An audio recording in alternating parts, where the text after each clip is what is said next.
Test 1 2 3. Test 1 2 3.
Record indicate it is 5:01 PM and the Warwick City Council Finance Committee is called to order.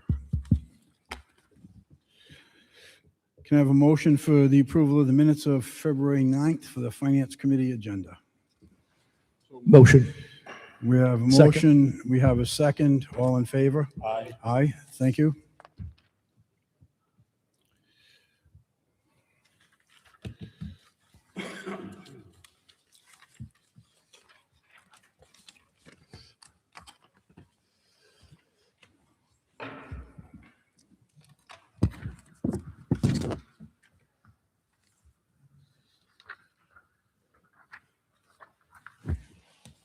Can I have a motion for the minutes of February 9th consent calendar, please? Second. We have a motion, we have a second. All in favor? Aye. Aye, thank you. And also, well, it's on here twice, but I'm not sure why. Okay, thank you. Oh, that's right. Okay, very good. Thank you, Madam Clerk. For the second meeting on February 9th, I need a motion. We have a motion, we have a second. All in favor? Aye, thank you.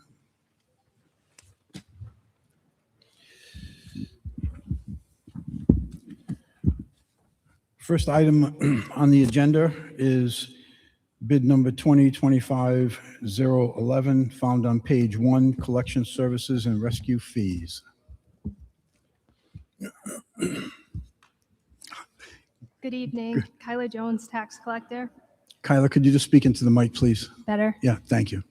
The City of Warwick Tax Collector's Office is requesting a 612 alteration of contract for bid 2025-11, collection services for taxes and rescue fees. We're requesting to extend the current contract for the additional terms and conditions for 2 more years and increase the spending authority of $150,000 to be split between 2 accounts, 22,360 and 302,408. Rossi's cost of collection is based on the amounts collected. They receive 14.5% from their letter campaign and 24% from litigation accounts and rescue fees. Their letter campaign began in July of '24, and to date, Rossi has assisted with collecting over $2 million of motor vehicle, personal property, and rescue fees. The extension is needed so Rossi can continue to pursue the remaining delinquent and legal accounts. If we were to buy back the legal accounts, we would have to be responsible for all the court costs, which is approximately $18,000. Rossi's been extremely helpful with collecting the delinquent taxpayer accounts, and I'd like to continue working with them. And I'm here for any questions if you have any. I'm sorry? I'm here for any questions too, if Okay. you have any. Have any questions from members of the committee, first off? Okay, so, Kyler, I sent off some questions that I had, and I received some of the answers. One of the questions I asked was when this bid was first awarded, and that was on July 1st, 2024. Another question I asked was a 2-part question. One is how much money was collected versus owed in each contract year. And I have received the answer of what was collected, but what I'm also looking for is what was sent over to Rossi in fiscal year 2024 for collections. So I kind of answered that one along with your question for number 4. So there was approximately $8 million sent over in July of '24 for their letter campaign. There's Kyla, could you talk into the mic? I'm sorry, I Sorry. can't hear you. July of '24, we sent Rossi for motor vehicle personal property taxes approximately $8 million to collect for us. Yeah, I saw that. And the total collected since 2024 is approximately 2 million. So that means there's still 6 million hanging out there that wasn't collected, right? Yes. Okay. But that doesn't break it down for me by the year.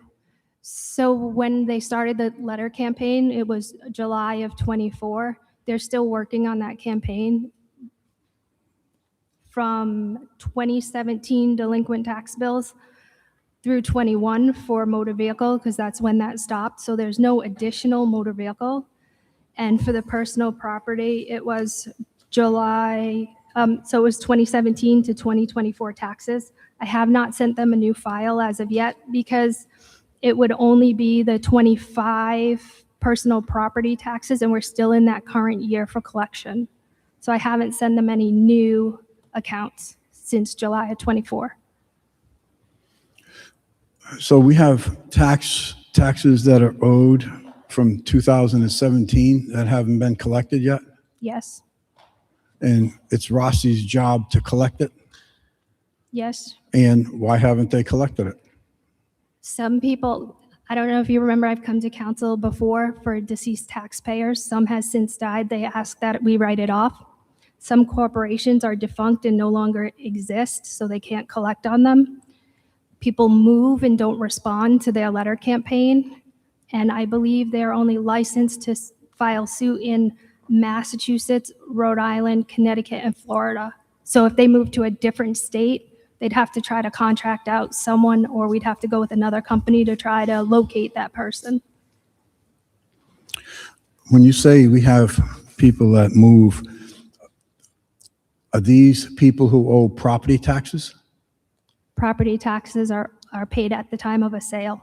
So For real estate. if they're delinquent in property taxes, isn't there a tax lien on that property? Not for motor vehicle and personal property unless Rossi files suit. Say again? Not for motor vehicle or personal property taxes unless Rossi files suit. When was the motor vehicle taxes stopped? I know Rob Cody was the driving force behind that, but I don't remember when that stopped.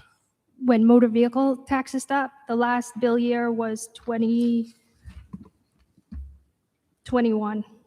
2021 is when the motor vehicle taxes went away. That was the last year they were Complete, billed. yeah. Was July of '21.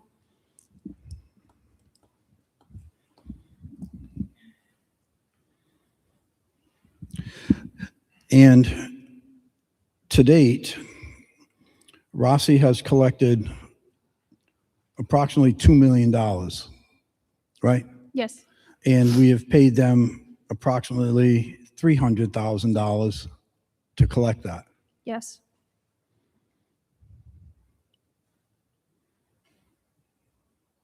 How is their fee determined? A percent of what they collect. Based upon what they collect? And is that at the 15% rate? 14.5% is the letter campaign, and legal accounts and rescue billing is 24%. And does Rossi report to you or someone on a regular basis as to where they stand with what they have for a book of business to collect and what they've collected, and what is in the courts or however they do it? Do you get an accounting of those additional $6 million of outstanding debt? Every month they report what they collected, and their outstanding amounts I can request at any time.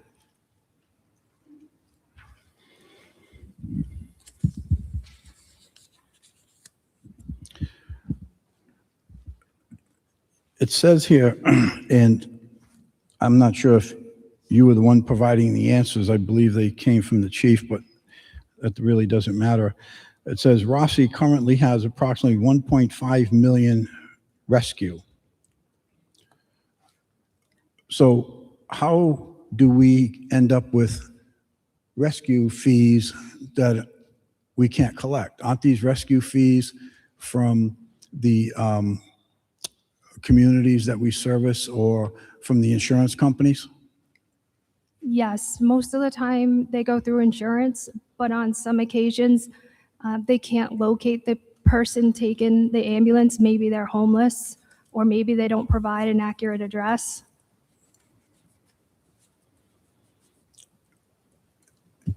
Are there any insurance companies that owe us money that we haven't collected?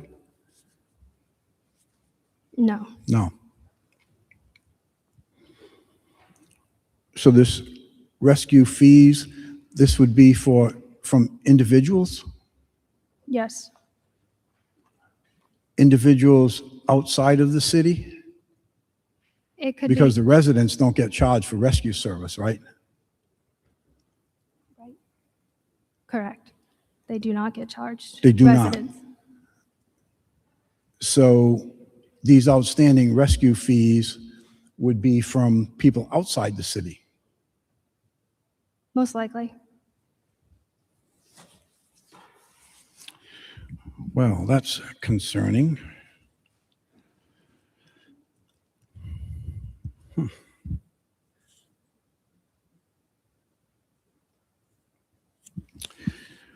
I'll have to follow up with you on that one, Kyla. That's actually quite concerning. $1.5 million in personal rescue fees that are owed to the city that we haven't collected.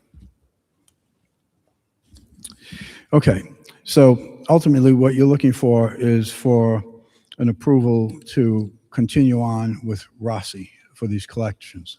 Yes. And why have you or the administration decided not to go out for a new bid on this? We have the same 3 companies bidding year after year. So the last bid that went out in '24, we had someone that we had as a vendor before that never produced any income for the city. They had a contract and never even got a mailing out. Rossi was the middle bidder, and the other one was higher fees than Rossi was. So we stayed with them, being that they have a good reputation with the city and have done collections for us for some time now. And their rates haven't changed year after year.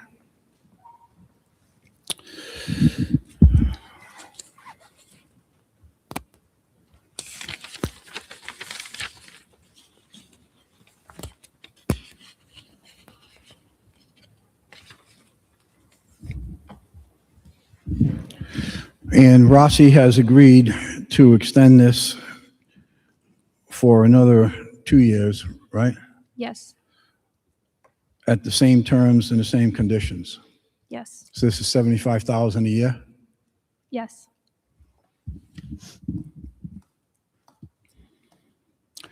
That number of $75,000 a year, is that included in the $298,000 that Rossi has been paid, or is that up and above?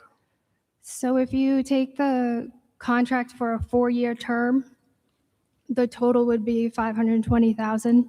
Okay. The first 2 years we were at 210. Then I requested another $150,000. Their letter campaign really brought in a lot of income in the beginning of the year. So I asked for an extension then, and this would be for the additional $150 for 2 years. I couldn't hear the last thing that you said, but I'm just going to, I want to be sure I'm clear.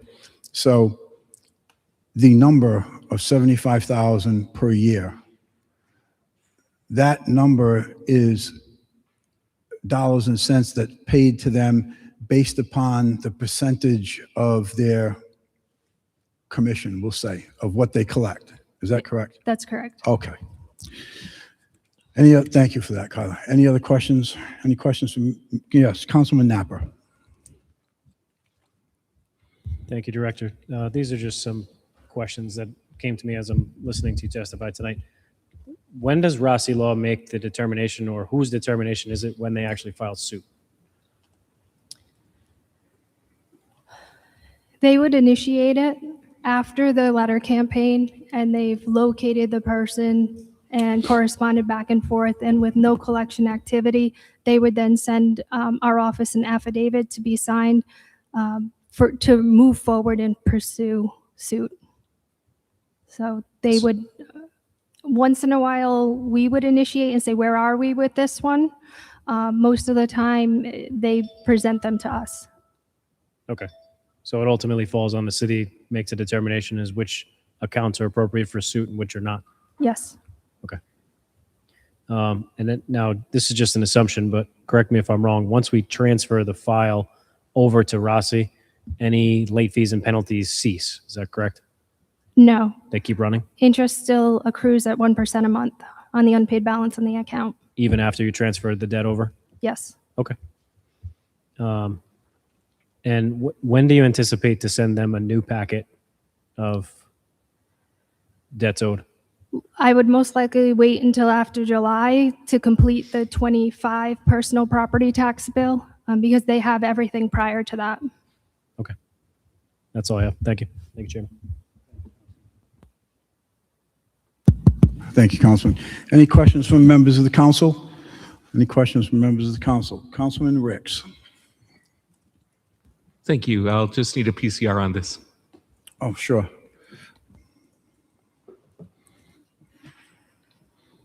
Madam Clerk?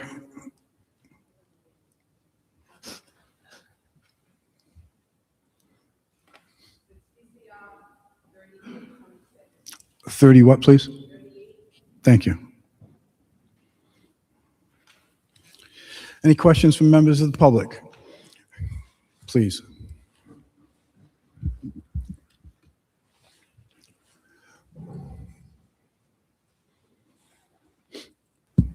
Thank you. Hi, Ann Sheridan, Hello. Ward 9. My first question is, do we know how many of the personal property outstanding charges of 2017? Kyla, go ahead. Hang on one second. And I'm going to follow up with 18 and 19 as well. Could you repeat that question?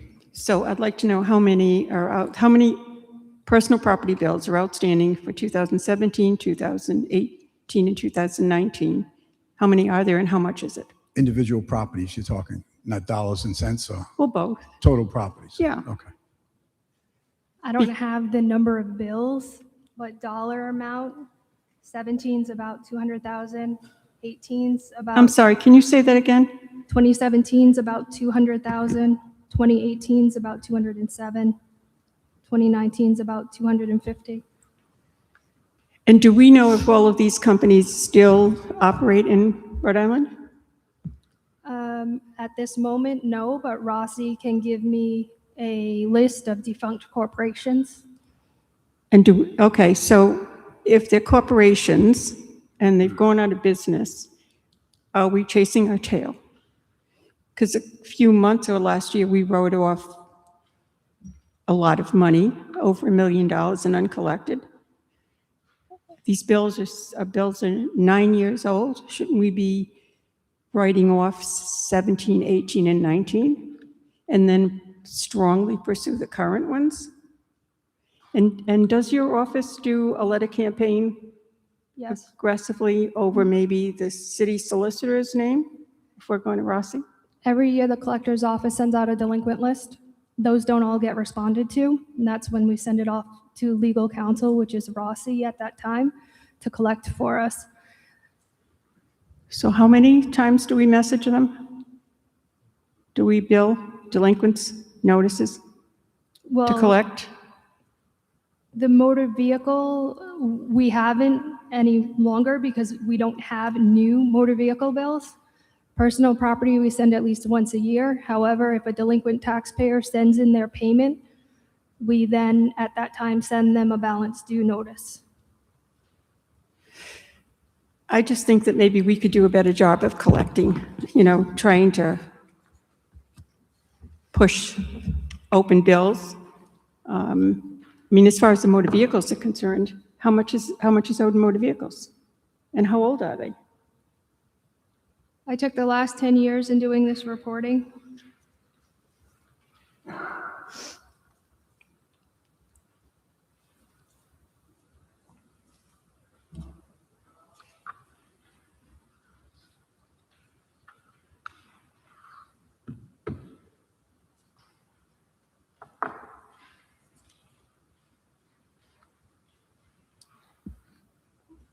I don't have the motor vehicle broken out separately from the personal property. I have it all lumped together.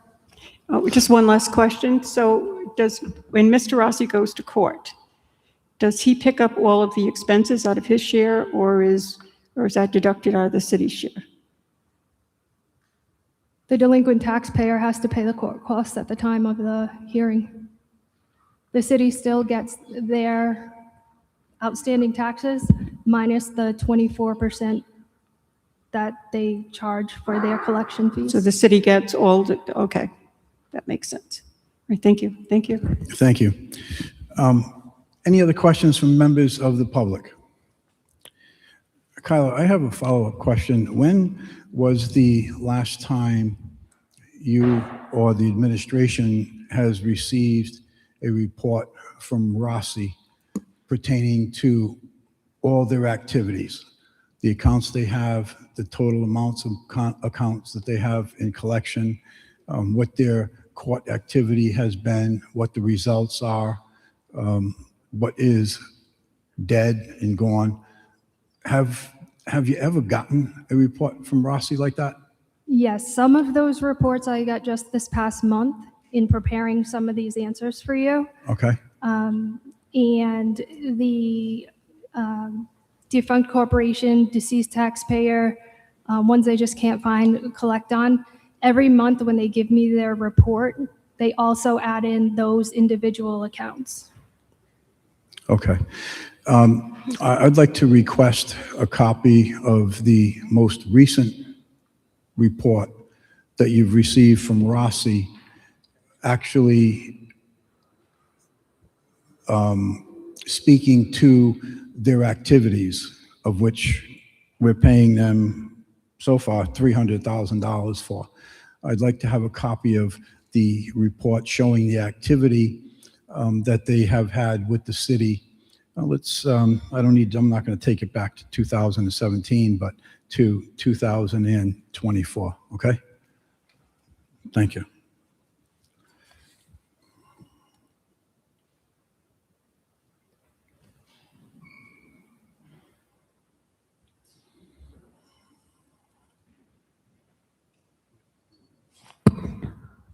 Yeah, I'm just making a note here. Kyla, when do you think that they would, or you will be able to provide that to me? I can work on it this week. Okay, all right, thank you. Okay, on PCR 38-26, formerly 2025-011, I need a motion. We have a motion favorable. We have a second. All in favor? Aye. Aye, thank you. Thank you. Thank you, Kyla. Sorry? Just confirming that was going to the floor with the PCR. Yeah, it's a PCR 38-26, and it's favorable action from the committee. Okay, item number 2, 2026-433, found on page 5. Purchase various Motorola police radios.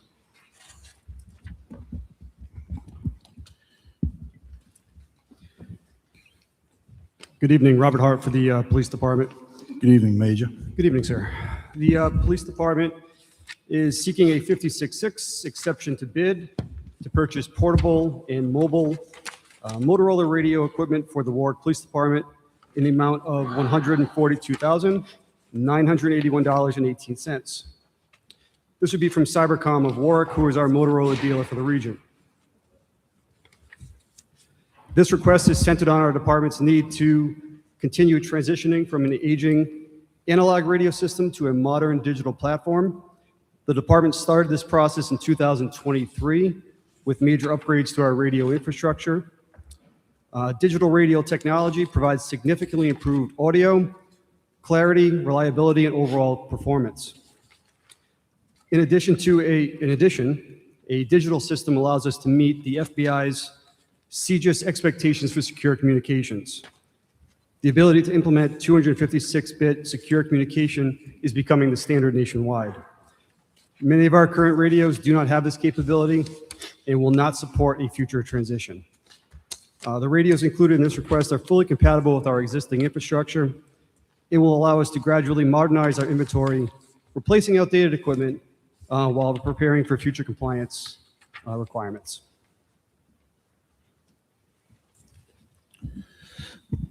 Thank you, Major. And thank you for following up with me on the questions that I asked.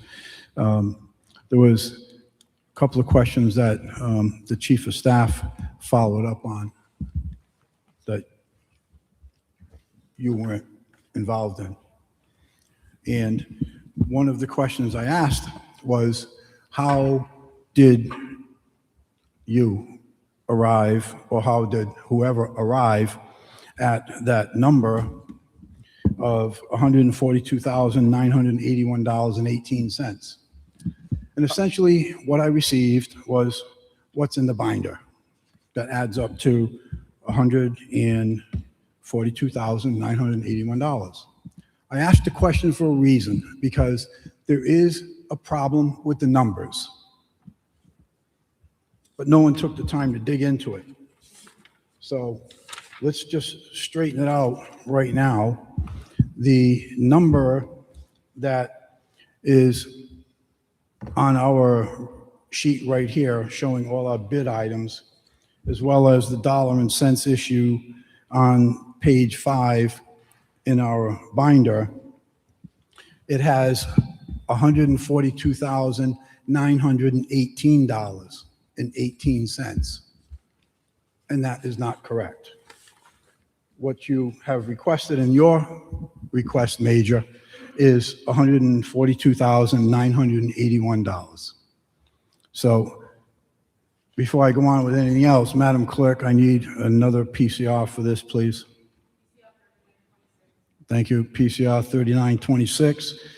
And at least right now, we have to change that number that is in our bid package from $142,918.81 to $142,981.18.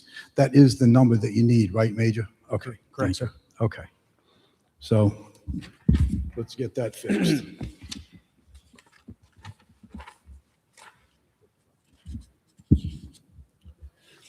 And also,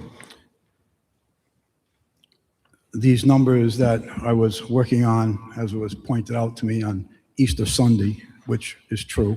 That's exactly what I was doing on Easter Sunday, is going through this binder. These are numbers that, and information that was provided to us on March 26th from our Director of Legislative Affairs to keep us updated on what we're asking for.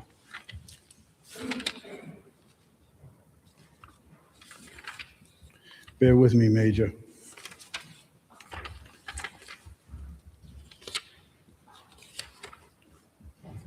Major, we had recently approved some monies for radios, I believe it was. In this fiscal year, sir? Yes, sir. You did. You approved money for 4 radios for the mobile command post. Got it. Okay.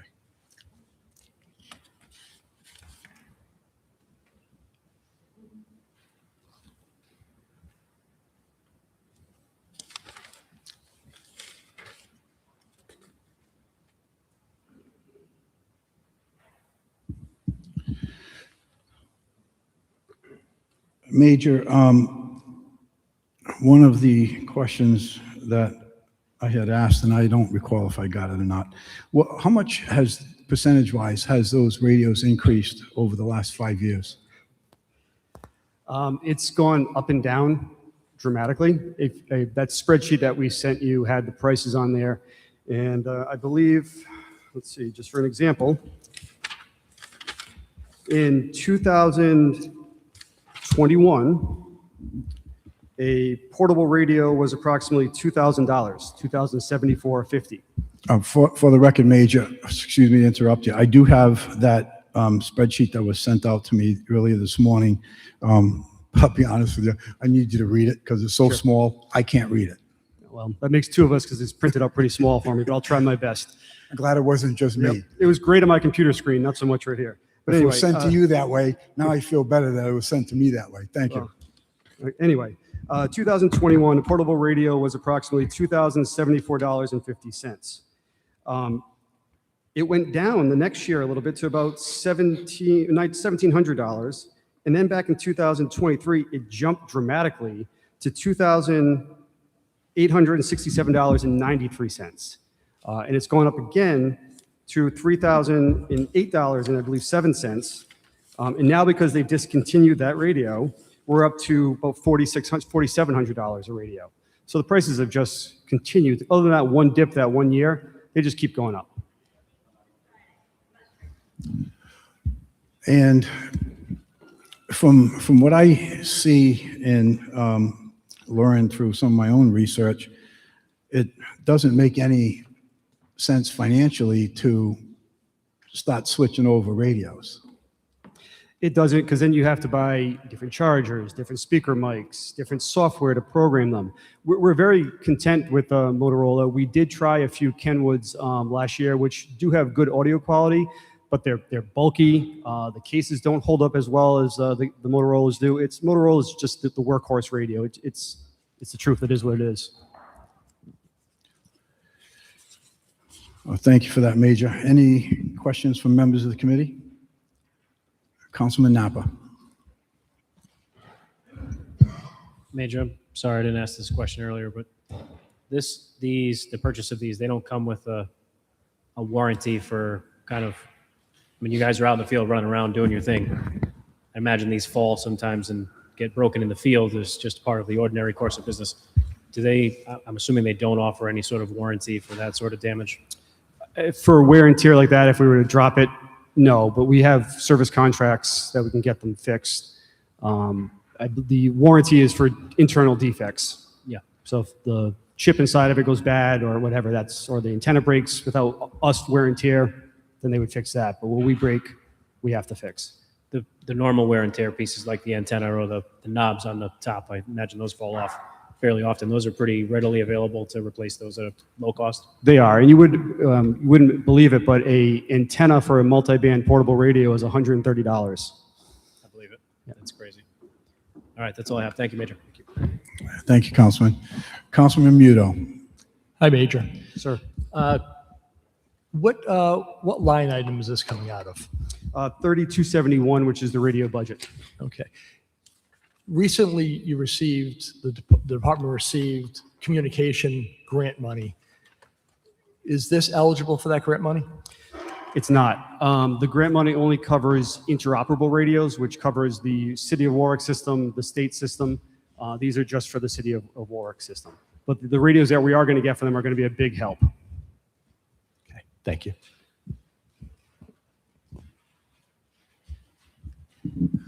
Thank you, Major. Any questions from members of the council?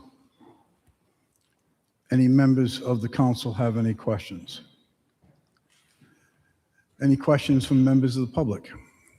Do we have any questions from the members of the public on PCR 39-26? Hearing none, I need a motion on that, please. Okay, you're right. So the amendment, I'll make a motion to amend PCR 3926, formerly 2026-433, in the amount of moving from $142,918.18 to the new total of $142,981.18. Do I have a second? Second. I have a motion. I have a second. Any questions from the committee? Hearing none. All in favor? Aye. Aye. Thank you for that. Now, do we have to do a motion? Now, I need to move favorable on PCR 39-26. Second. We have motion, we have a second. All in favor? A motion by Councilman Muto, a second by Councilman Foley.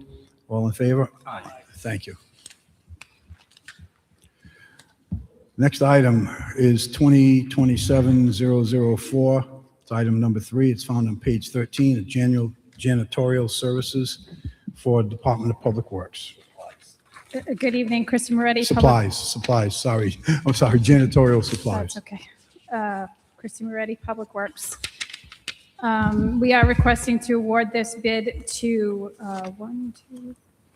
5 different vendors in the amount of $60,000 for a 1-year period. beginning June 25th, 26, expiring June 24, 27.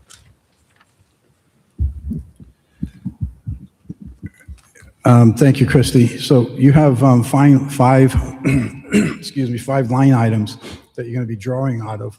And is there the adequate balance in each one of those? There is, and I'm not sure if, I don't think this requires a, Not sure of what, please? I don't think this requires a PCR, but I did actually, now that I'm looking at it, I left off the plaza, which should be 44,281 as well as a budget code. It does or it does not have? It does belong there. I'm just looking at this. I inadvertently left it off the recommendation memo. So we can add $5,000 for that code and reduce 66,281 to 25,000.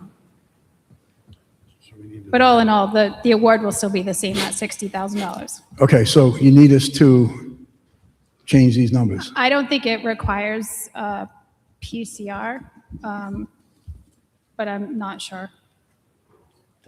Well, if we're- These budget codes aren't listed on the resolution, so it's just the dollar amount, and that's not changing.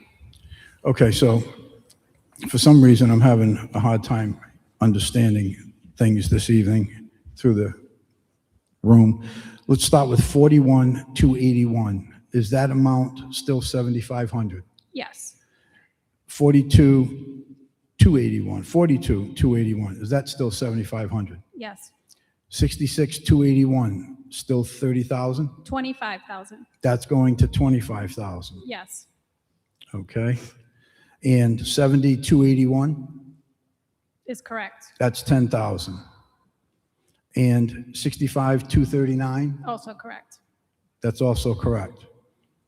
So you're actually looking for $5,000 less. No, I need to add budget code 44,281 for $5,000. 44,281 for $5,000. Okay, thank you for So that, the Christie. dollar amount will remain Okay. 60,000. Got it. Okay, thank you.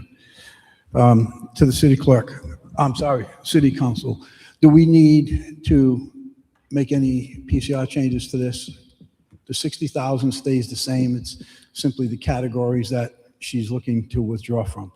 No PCR is needed. The amounts on the bid package itself are correct. This is back-end paperwork that the record now reflects that those adjustments will be made. Okay, thank you for that. Thank you, Christie. Christie, I know that the department has been moving towards some 2-year purchases, contracts on these. I'm curious, why haven't you looked for a 2-year on this item? These prices can tend to fluctuate a bit, so we were looking to see if we could get some better pricing. Right now, they're kind of static, but in the future, they could be more, they could be less. So there are certain bids that we do for 2 years, Okay. but commodities aren't, well, these commodities aren't necessarily one of them. And I realize some of these vendors, or I think a couple of them anyways, you've just eliminated altogether, and I can see and understand why. But I don't understand why you're recommending Have It Made LLC when at least the half a dozen or more items that I've looked at from them is like crazy more money than WB Mason. As an example, the new white terry half towels, this Have It Made is $163 and WB is $101. And it's that type of difference throughout. Another item, the ProLink Rich and Creamy Hand Soap, Have It Made is $56 and WB is $27.34. And I didn't take the time to go through every single one of these just because I didn't have the time to go through them. But I don't know why they should even be considered as a vendor when at least the numbers that I have looked at are so much higher than WB. So They're if- ridiculously higher. If you look at the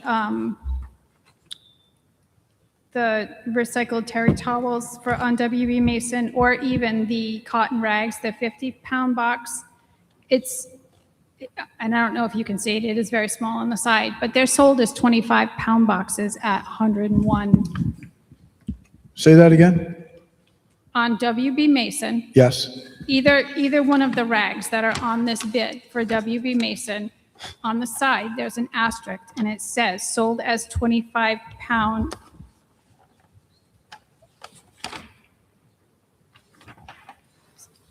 You're talking on the terry Oh, white towels? yes, no, I see what you, well, Right. so the reason why we ask for multiple vendors is not because, it's more because of supply. You know, there's certain things that we use in certain buildings and certain things that don't work in other buildings. We're trying to streamline most of our paper products, so all the buildings have the same dispensers and things like that, but it takes us a little bit of time to get there. But, you know, there's, you know, certain cleaning items that we would use, say, at McDermott Pool or Thayer Arena, that they wouldn't necessarily use in City Hall.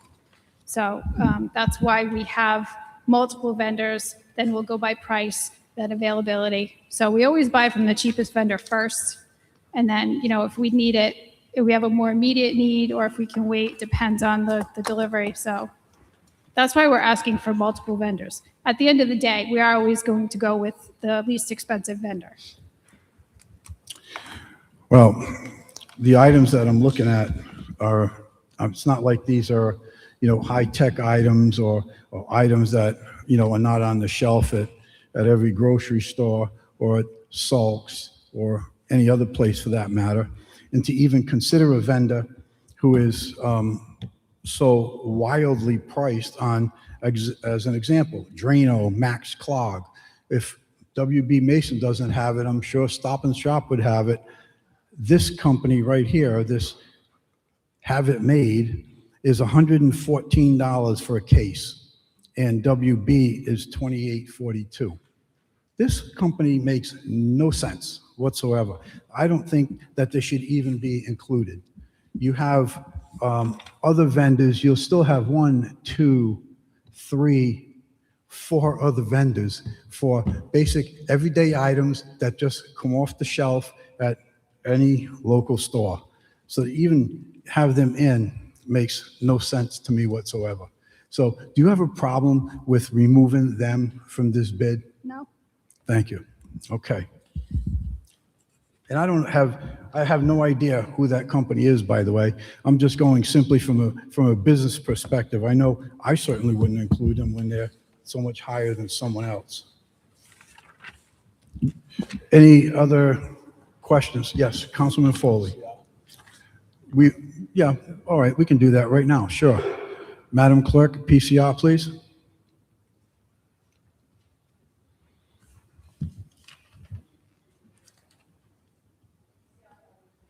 Thank you.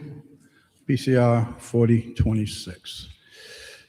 Okay, so I'm going to start with making an amendment right now to remove Have It Made. Councilman Foley. No, I think we can do the amendment first, then we can ask around the amendments coming from the committee. So I make a motion to remove Have It Made from the vendor list, leaving WB Mason, Glove Cleaners, Arrow Paper, and Lycar Maintenance as the prospective vendors. Second. We have a motion, we have a second. All in favor on Aye. Sorry. Okay, now, any other questions from members of the council? Any questions from members of the public on the amendment? Any questions from members of the public on the amendment?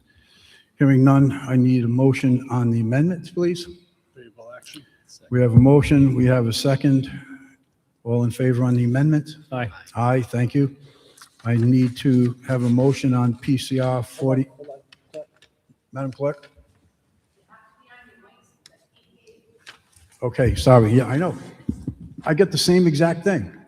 It's very difficult for some reason hearing what people are saying. Thank you.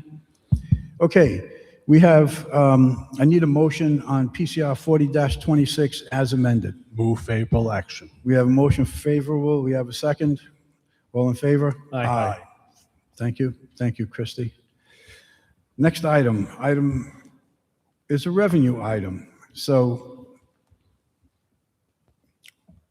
I guess let's hear it. It's item number 4, 2026-415, found on page 50.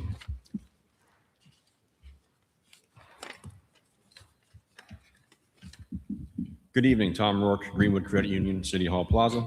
The evening. DPW is seeking council approval for a bid submitted for the Greenwood Credit Union, City Hall Plaza for roller skate rentals. The DPW recommends Legacy Hospitality Group, 50 Industrial Circle in Lincoln, Rhode Island.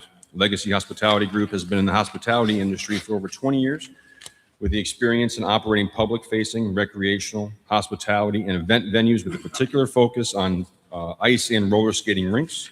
Specific rinks include Bryant Park, Governor's Island, and Canal Side in New York.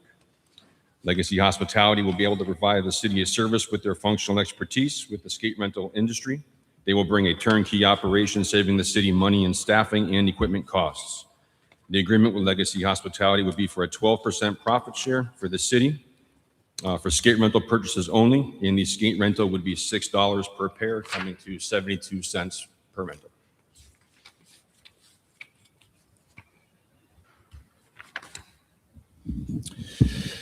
Okay, bear with me here.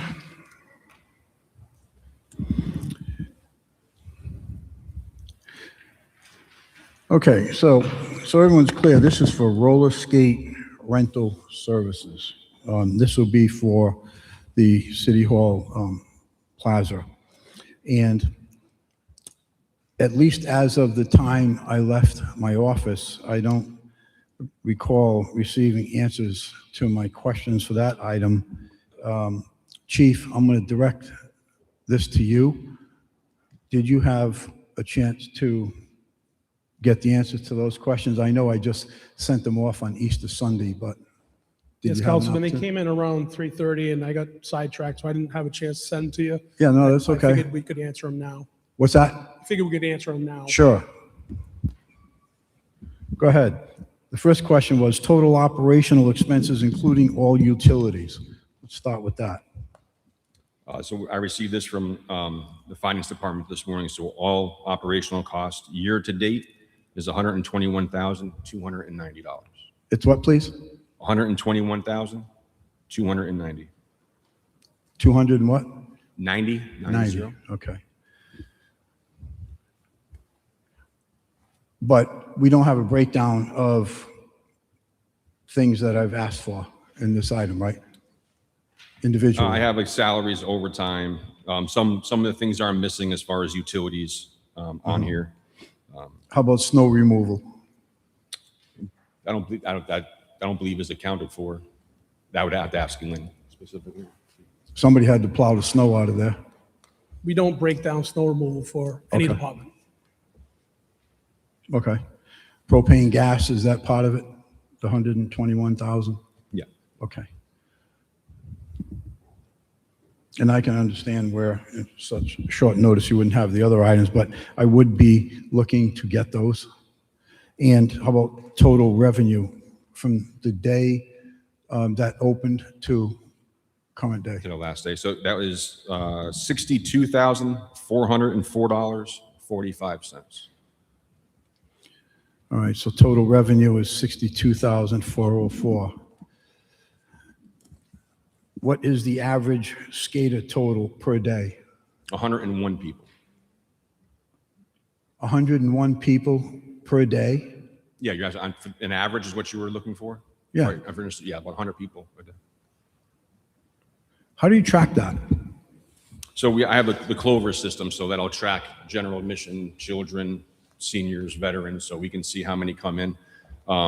Where it does get a little cloudy is if it's a private rental, where they pay a flat fee for the rental, and then they have however many people show up. And there were also some other events as well that involved schools, elementary schools that showed up and skated as well. So let me rephrase the question. How many people have paid to use the ice since it's opened? I'd say around 6,700 people. 6,700 people.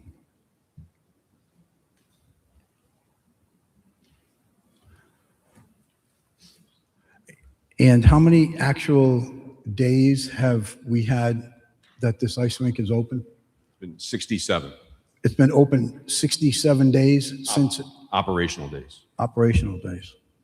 Okay. Councilman, as a follow-up to the revenue question, Bill Vicente, Chief Staff, that revenue number that Director Rourke gave you does not include the annual Greenwood Credit Union sponsorship, which is $60,000 a year for 5 years. The revenue he gave you is just what was taken in at the rink, including so the it's- sponsorships on the boards and things like that, Plus Greenwood sponsor. of $60,000. Okay, thank you. And for all of these numbers that we've just been given, 62,404, 121,290, 101 people per day paying to use this ice rink, you have actual numbers for all of that? Yes. Okay. Then how do you keep track of the people that are coming to skate?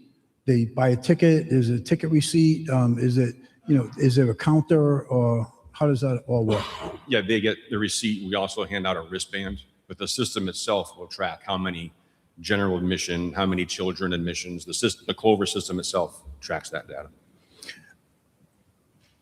And the 101 average per day, does that include the children that are going in for free? No. No, it's strictly paying people. Yes. Interesting. Okay. And the expected revenue out of this, you're saying it averages $100.80 a day. That's about 40% higher than what you're incurring right now, because you're saying you're getting about 101 per day, and in order to generate $100.80 at a 72-cent reimbursement, you'd need to generate 140 rentals per day. So do you think that number's a bit aggressive? It is. I based it off of the two sessions that we're looking to have based on the potential of 140 for the rink capacity. So, yeah. And how did this number of 12% for the skate rental, how was that agreed on? Did they just... It's what they submitted on their bid, was 12%. Basing it on what? That's what they submitted in their bid package, was 12%. Okay, so they said, we'll give you 12%. Correct. Okay. Now, where is they operating from? Are they operating from a source off-site, or do they also have use of that building in the back? They'll be using the facilities at the City Hall Plaza. So are they paying any rent for those facilities? So they're in there for free, as well as the ice skating rental people. They're in there for free as well. Correct. Okay. Is anyone paying to use that building other than the taxpayers? To use the building? No. No. Okay. So we have no paying rentals.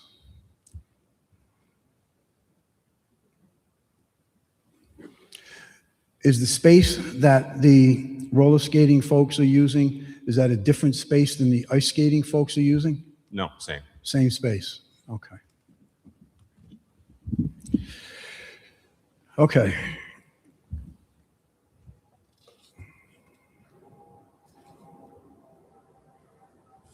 Okay, that's all the questions I have for right now. Any questions from the committee? Any questions from members of the council?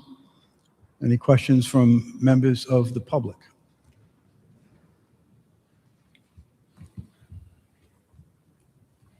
Just identify yourself for the record, please. Good evening, Councilman. Michelle Comar, Ward 1.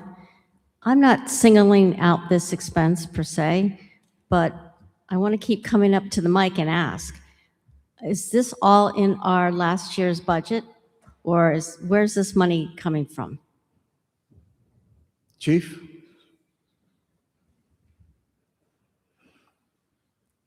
Bill Facenti, so this is a revenue item. There is no expense. We get revenue from the ice skating roller skating rentals. This is always part of the plan for the City Hall Plaza. Ice skating in the winter, bumper cars, roller skating like they had at Shoals on Saturday nights, disco, rock music, whatever it was. I wasn't around then. I am old, but not that old. And also concerts and other events. So this is always anticipated in the revenue generating. So there is no expense per se. To the councilman's point, they are using the facility. This is the first year we're open. This is the first year we're having both ice skate rentals and roller skate rentals. It's a learning curve for the city on what is making money and what is not. So that's how we're making our decision. We may take over some of the rentals, depending on staff, and it depends on how it goes. So it is not an expense, it's a revenue. We're getting 12% for every roller skate that's rented. So I guess my question is there investment of taxpayer money for these expenses at all? No. Are they coming before the council to ask for taxpayer revenue to jumpstart this program or not? No. Okay. All right. Well, thank you then. I'm all set on this one. Thanks. Thank you. Okay, the rest of the items are below the $50,000 cap. I'm sorry, any other questions from members of the public? Do we have any other questions from members of the public? Okay. The rest of the items are below the $50,000 cap. Does anyone on the committee have anything they want to hold out? Councilman Muto? Item number 6, 2027-009, printing services. Okay. Anything else, Councilman? No, I think that was it. That was it. Councilman Napa, did you have anything? No. Councilman Foley? No. I'm going to hold out number 5, firefighting vessel maintenance and repairs, found on page 58. Anything from any members of the committee? Any members of the council have anything they want to have held out? Anything from members of the council? Members of the public, are there any items that you want to have held out for discussion? Any members of the public have anything you want held out? Hearing none. Okay, we'll move to item number 5, found on page 58. Good evening, Assistant Chief Umbenhow from the Fire Department. Thank you, Chief.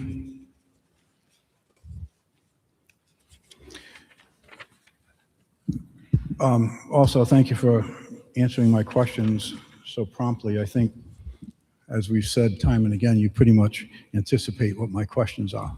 I think you kind of have that down. And some of my questions were, and I'm just putting this on the record so folks will know the questions that we're asking. There was questions on maintenance, on electronics, what's included, what the warranties are.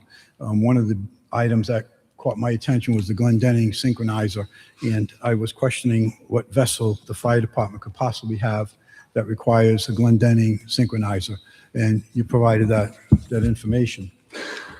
So you also said that typically this bid covers ongoing necessary repairs during the season and off-season maintenance. No special or specific is on this bid right now. So we don't have anything broken or half broken or needs fixing right now. Yeah, well, we're currently under the current bid that's in place right now, and there's some Right. work being finished on that. I think most of that work is done getting ready for the season. So yeah, we don't have anything anticipated until next spring Okay. or off season when we do our normal preventative maintenance, look at the bottom of the boat, Sure. see if they need paint and all that stuff. So this is basically spending authority up to $48,000, Correct. which will include painting the bottom and changing zincs and, all those things that you said your go-to guy knows all about. If you say so, yes. By the way, too, I want to just acknowledge all the department heads that are before us tonight. As best I can see, all the bid requests have been presented to us on time, and we do appreciate that. Thank you. Chief, anything else that you want to say on this? I'm all set. Nope, I'm Okay. good. Any Thank you. questions from members of the committee? Councilman Napa. Chief, just a question. I'm not sure if the chairman's feeling well tonight. Your list prices, where is your list price come from? So, Chief, you stand down. I will speak to Councilman Napa. Talk about marine list prices with him. That's called, you talk about Glen Dennings, this is called the Glen Dig. So that's a great question, Councilman Napa, and I did see all those blank spaces. However, it's pretty much impossible for them to list pots that they don't even know they're going to need at this particular time. And he is looking for spending authority, so I chose to concur with him on that item. But thank you very much for bringing that to my attention. I don't want you I'll to think withdraw that my I fell question, asleep. I didn't. How's that, Chief? Thank you. You owe me one. Got you off the hook with the councilman. Told you to go easy on me. Any other questions? Legit questions. That was a Okay. Members of the public, any comments or questions? Any comments or questions on Councilman Napa's question? No. Okay, good. Hearing none. We're all set on that item. There's what, please? Yes, Councilman Muto. Item number 6 found on page 62.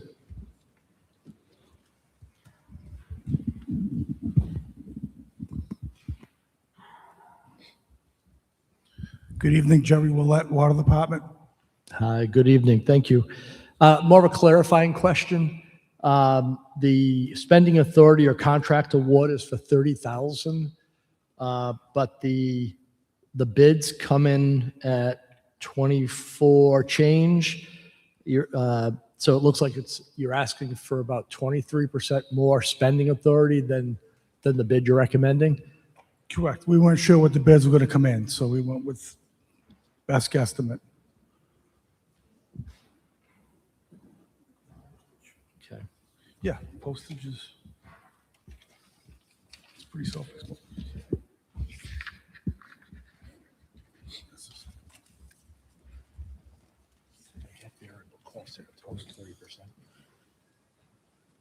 Postage, they came in less. This company's done it before.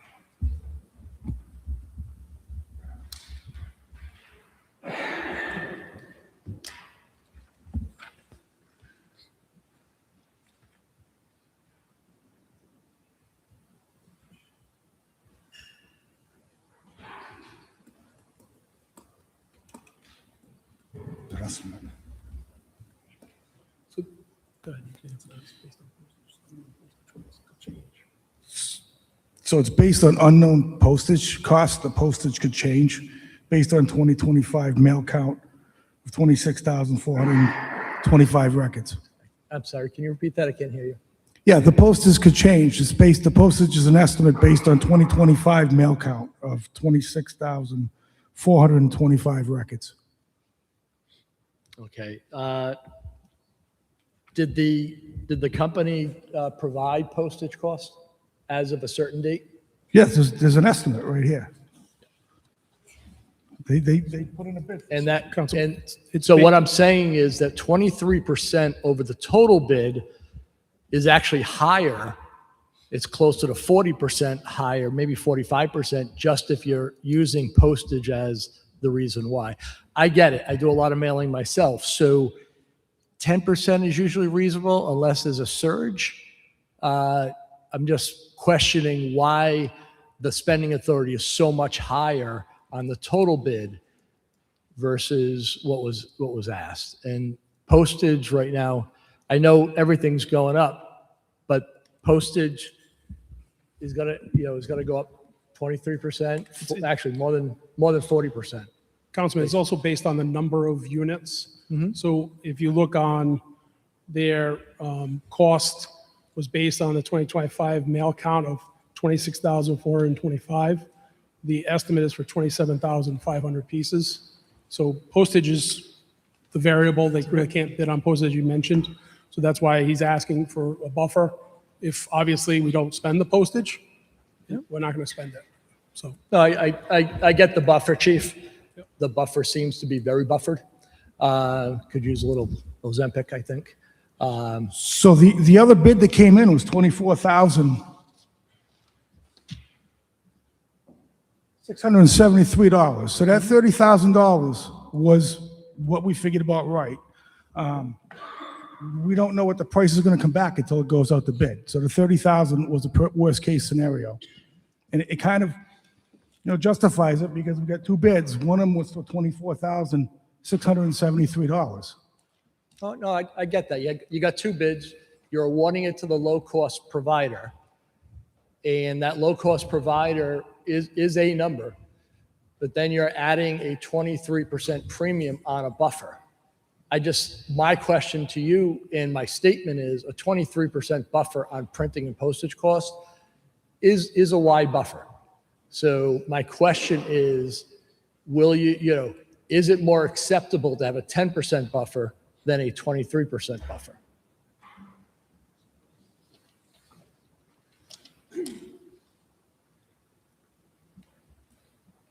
We had no idea of what these bids were going to be. You send this out annually, Yes. correct? And we went based on last year's numbers. So the price went down. We can't control that. Okay. I have no more questions, but I'm not satisfied. So I'm going to be a no on this one. Director, what was the spend on this last year? I don't have those numbers with me.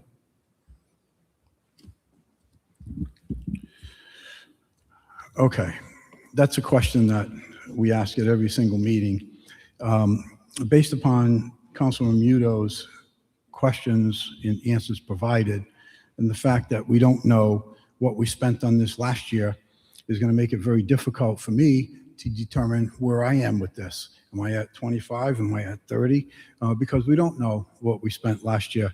I'm going to make a motion that we hold this until the next meeting. Excuse me, Councilman, this is time sensitive. This is EPA mandated. Everything's always time sensitive. It Whenever is. we're going to hold something or we disagree with what is being presented to us, it's always time sensitive. Well, if it's time sensitive, then people need to come to us and have the simple answers to the simple questions we ask at almost every meeting.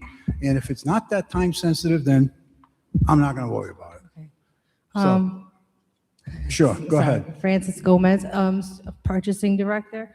This, when this went out to bid last year, the department asked for 30,000 as well. Postage is only put on the bid when the person is bidding and submitting the bid. They cannot hold on to any pricing when it comes to postage. So this is why they add whatever they added to the bid, just in case postage goes up or down. Did they spend the whole $30,000 last year? No, and I can get you the number on the bid cap that I have as the balance. So, Director, do you have the amount that was spent on this item last year? Not on me right now, Okay. but I believe Christie does. Does anybody have the amount we spent on this I can give last it year? to you if you give me just a minute to pull it up.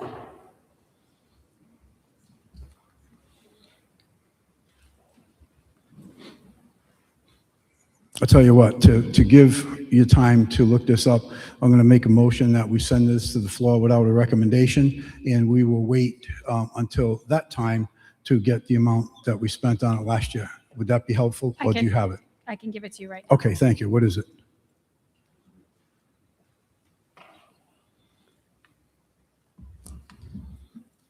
I just have to get into their budget code.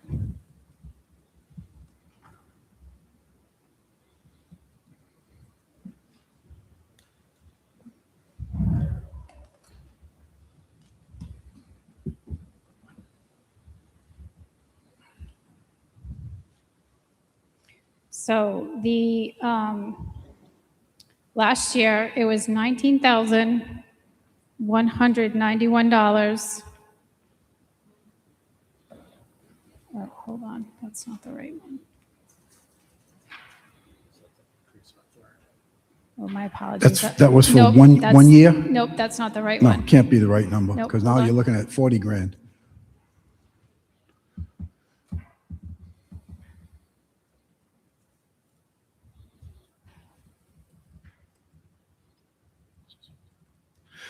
No, I went. Christie, I want you to have the right number, okay? So I have it. what is it? I went to the wrong year. That was my mistake. So the,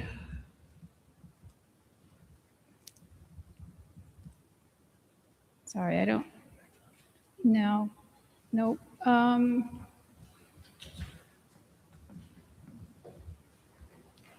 feel like this is not the right budget code.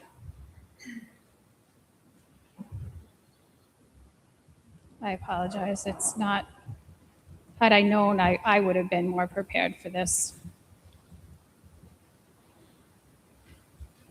There are significant, so last year, the postage for this project was $5,670.43. But what was the total spend?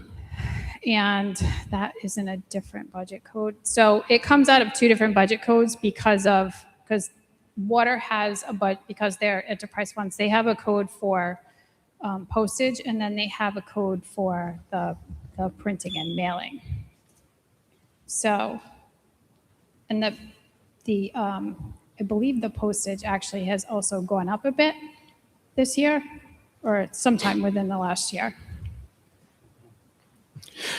Okay, I'm going to make a motion to move to the floor, unfavorable. I'm sorry, move to the floor for discussion to allow the administration to come up with the numbers that we need for the last 2 years. Can the rest of the That council is a ask mo- questions, please, Chair? Excuse me? Can the rest of the council / public have an opportunity to ask questions, please? Sure. Are there any questions from members of the council? Yes. Go ahead, Mr. President. What's the reason why this is time sensitive? EPA mandates that this thing go out prior to July 1st. Before that, it has to be reviewed by the state, Rhode Island Department of Water Quality, and we're down to 3 months, I believe. It's out of my control as far as when this thing goes out. We're a consecutive system, so I have to wait for numbers from Providence, which I've received, and I have to wait for numbers from Kent County. Then I put our results on it, send the draft over to Rhode Island Drinking Water Quality. They send it back, goes to print, and then it gets mailed out. All right, so, and I might have not understood or missed it, so I apologize in advance if so. I didn't hear in that a definitive reason why the 27th wouldn't work, April 27th that is, as far as this being handled then as opposed to now. So please correct me if I'm wrong. Did I miss that? Yeah, I mean, this needs to be awarded so I can start dealing with the printer. And this is to select the printer.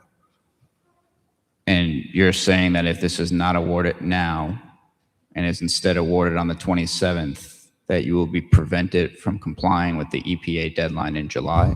It is a distinct possibility, yes. When you say distinct possibility, what does that mean? This is my first year doing it in the state of Rhode Island. I'm not sure of the time frame that the state needs to get back to me, and I'm not sure what the time frame that the printer needs. But I can't get any of these answers until this thing is accepted and I get in touch with the printer. All right, and the reason why I ask, I'm not trying to needle you in particular, is because this is on the list of the questions we have for all department heads to be prepared to answer when they come to meetings. Like right on the top is, for instance, the spend for the current year and the past year, for instance. And usually the protocol, if these questions aren't able to be addressed, is that we hold it unless there's some like dire need where something irrevocable will happen if the item is not held. All right, no further questions from me. Councilman Napa? Director, so you ran us through sort of your timeline of events where you're getting information in from Providence and Kent County Water Authority, and then you compile that with our City of Warwick data, and you send that off to the state.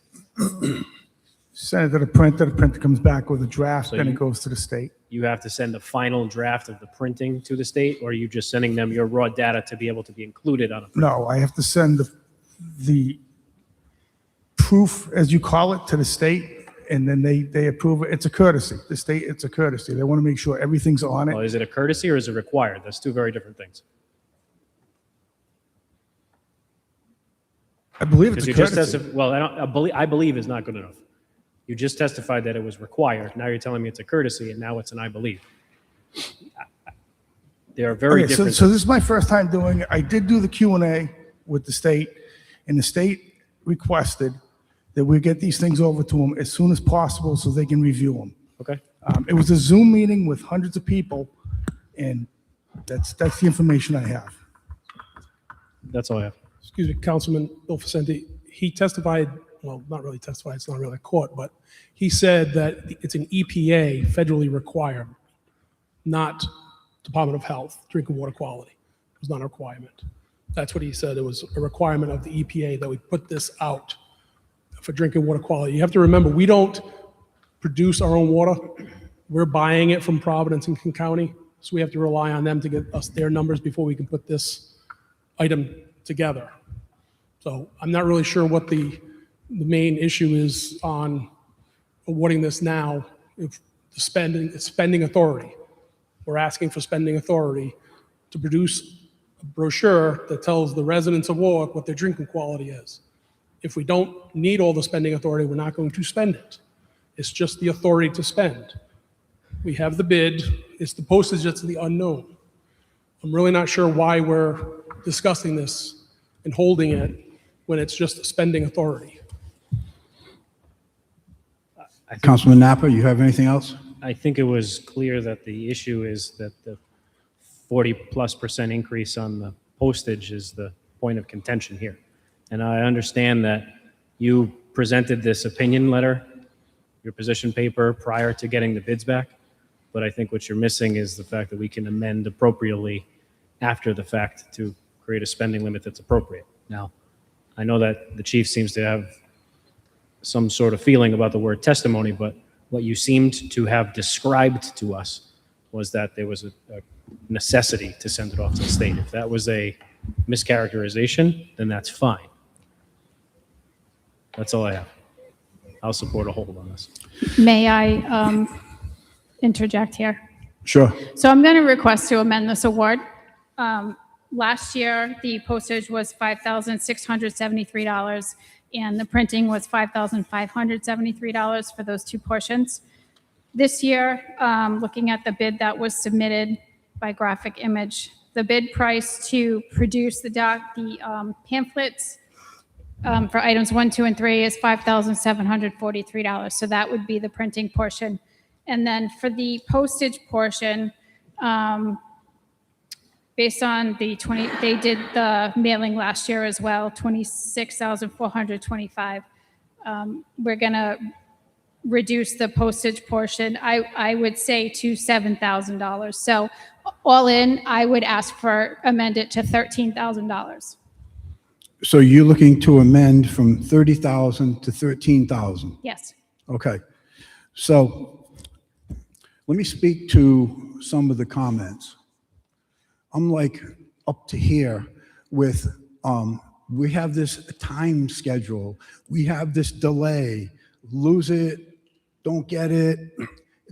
That's always the reason. Whenever we challenge something in a number or a requirement, it's, well, we got to do it. If we don't do it, it's going to be this and it's going to be that. That doesn't work with me anymore. I'm really just tired of that kind of stuff. To the director's point, the director said, I'm new, this is my first year. Even more reason why, if I were brand new in a position, I would be referring to a colleague to say, you know what, just double check this, let's make sure it's okay, or whoever is above me to also say, you know what, he or she is brand new in the position. Let's just give them a little hand and let's make sure that you got these things corrected. This doesn't wash. And Christy, thank you for coming to us with the numbers that are here. But I will say, this is what should have occurred in the first place. I shouldn't have had to take it down the road. Councilman Muto, Councilman Napper, Councilman Foley, the council president. We shouldn't have had to sit here for half an hour discussing something that should have already been presented to us accurately. This nonsense of coming to us with, this is what I want, and you're expected to rubber stamp it. No. So, But thank you for just- that. So the amendment is to reduce this from 30,000 to 13,000. And just so everyone knows, these do have to be mailed out before June 30th. So they are time sensitive and they are mandated by the EPA, but, you know. Well, Christy, you know what? I think the time has come that we need to just take a hard line. And I'm not speaking to you, Christy, please, because it's not just this issue or your department. There comes a time when this council has to say, you know what? Too bad. You were the one that made the problem, not us. We just happen to be the ones that are overseeing it. We happen to be the ones questioning it and challenging it on behalf of the taxpayers. So if you miss that deadline and you don't get it, it's on you, not on us. Councilman Foley. I would ask for a PCR so we can amend. Okay, you got it. PCR, Madam Clerk. PCR 4126. Councilman Foley, would I you make like a to make motion. that amendment? Actually, is it 26 or 26? No, 4126, Councilman. I make amendment to reduce the dollar amount from 30,000. 30,000 to 13,000. Seconded by Councilman Muto. Any further discussion by members of the committee? Okay, I need a motion on the amendment. On the amendment, any questions from members of the council? Any questions from members of the public? Do we have any questions from members of the public? Hearing none, move. Favorable action. We have a motion for favorable. We have a second. All in favor? Aye. Aye. So we have 4 yeses on the amendment. Councilman Foley, please move as amended. I move favorable action as amended. Second. We have a motion for favorable. We have 2 seconds. Any further discussion on the item as amended? Any discussion, questions from members of the council? Any questions from members of the public? Any questions from members of the public? Hearing none, I need a motion. Motion to move favorable yes. action as amended. Thank you. All in favor? We're done. That's all right. Double approved. Twice is better than nothing. Okay, now let's move to the docket. Favorable action. Second. Yeah, well, you don't know what I have to say yet.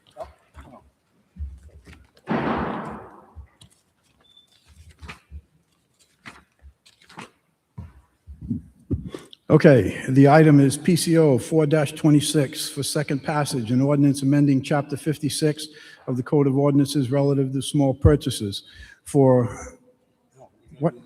Oh, I'm sorry, the bid package. Oh, okay, gotcha. Okay, go ahead. Motion favorable action on the bid package. We have a motion for favorable on the bid package. We have a second. All in favor? Aye. Thank you. That's what happens when you get me heated. Okay, moving on.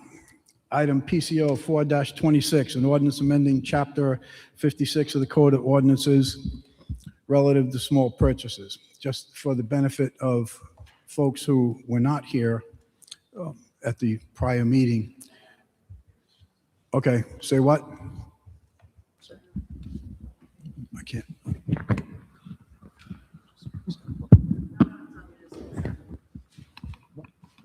What's this say right here? This is the council agenda, so it'll be handled tonight. This one's Okay, the got it. item that has to be All right. heard I was checking this out in finance. Okay, we're done for now, but I will be back. The time is 6:28. Would the Thank you. intergovernmental committee please convene?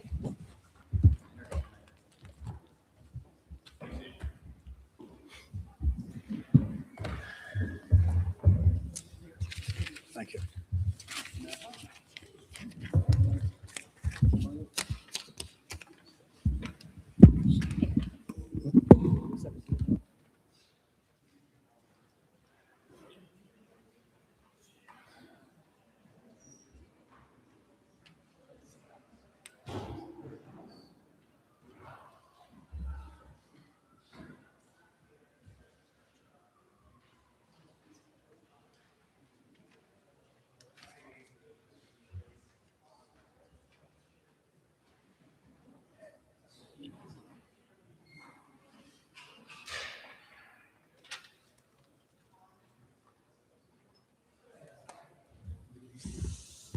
Good evening. Time is now 6:27 and the Intergovernmental Committee comes to order.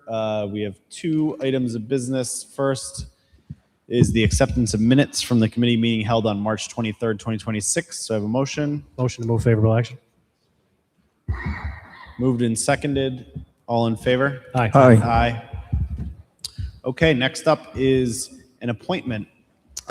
This is a new appointment to the Zoning Board of Review. Mr. Alfred North, 42 Stubtoe Drive, Warwick, Rhode Island, Ward 9. This is, I believe, replacing the illustrious Councilman DeLuise. Big shoes to fill. And Mr. North is here. Would you like to step up to the mic? I think it's on. Is this him? Yep. Belt and suspenders. All right. Mr. North, Yes. thank you for coming tonight. Yeah, no problem. So we have your appointment to the zoning board. Tell us a little bit about yourself and what you're hoping to accomplish on the zoning board. So a little bit about myself. I was born and raised in Warwick, moved away for college, and then when I got married, my wife got a job in Rhode Island, which brought me back. Since 1998, 99, we've been back here. Moved around a lot, mostly in Warwick. I've been a 26-year member of the East Providence Fire Department and also been a realtor for 14 years now. Okay. What I hope to accomplish is just, to continue with sensible zoning and have a level head on the board. Thank you. Yeah. Members of the committee, any questions for Mr. North? I have a question. Yes, Council. I never met this gentleman, so I don't know his qualifications. Do you have any background as far as building and As far as building, building codes, anything to do with building variances, The only- setbacks? the only- I've I been on don't, the- I don't know you. The only reason, I mean, I'm sure if this was a recommendation from Councilman Gephardt or someone, I'm sure it's a very good recommendation, but I just never met you, that's all. yeah, no worries. So I've been on the planning board for approximately 2 years, so I've been familiarizing myself with zoning, planning, review in that aspect. As far as real estate, when I, represent somebody, I make sure that all the stuff that's been done on the house, as far as fences, pools, additions, any building has met with, go back, look at the information, make sure that everything's been done right. As far as building, if you're looking for my specific skill set in building, I've been a No, 20 just, Yeah. just general knowledge, that's all. Yeah. I just never met you, that's all. No worries. So that's where I'm coming from. Okay. Thank you. I have no issues. Okay, thank you. Anyone else? Okay. Councilman Ricks. Thank you. Just to make sure that I'm understanding the process here, appointments to the zoning board are typically 5-year appointments, but since this is a matter of filling a remaining vacancy, that's why the expiration date is January 1, 2028? That's correct, Councilman. Very good. Well, Want to thank you for your service, for stepping up, and not just service on the planning board, but taking on the zoning board now as well. I think that members of this council are familiar with the objection that I typically have when it comes to process.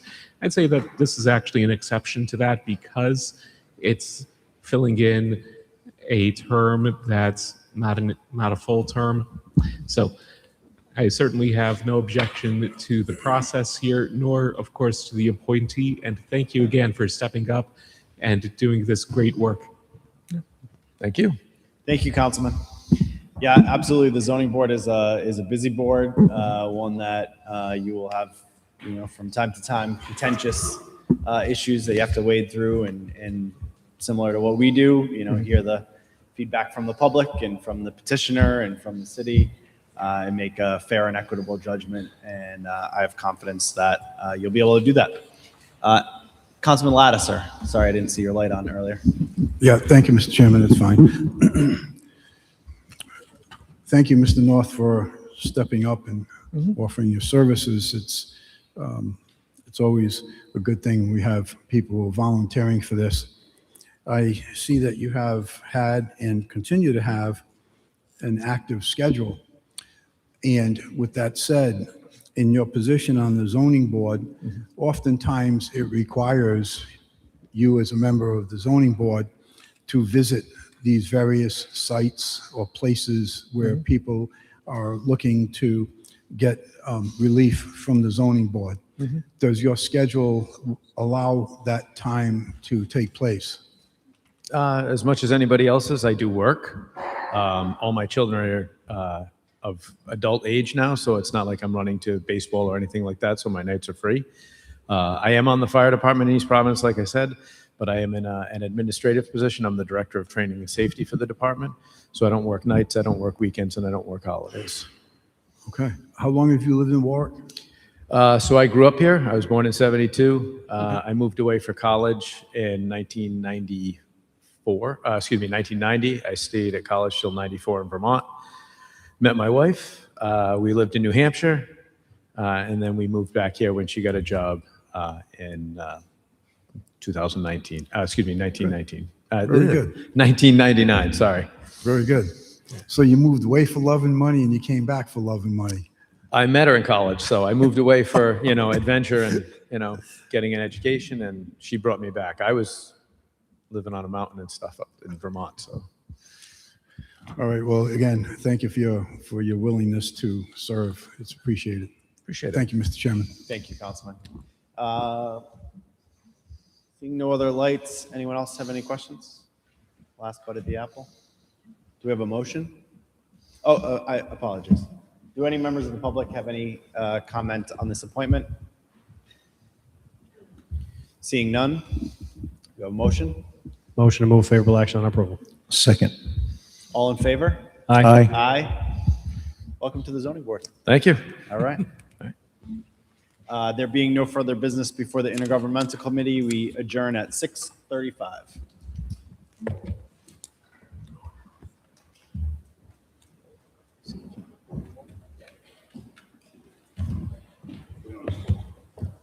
At this point in time, we have a presentation for the full council, so we will postpone ordinance until after the full council convenes momentarily.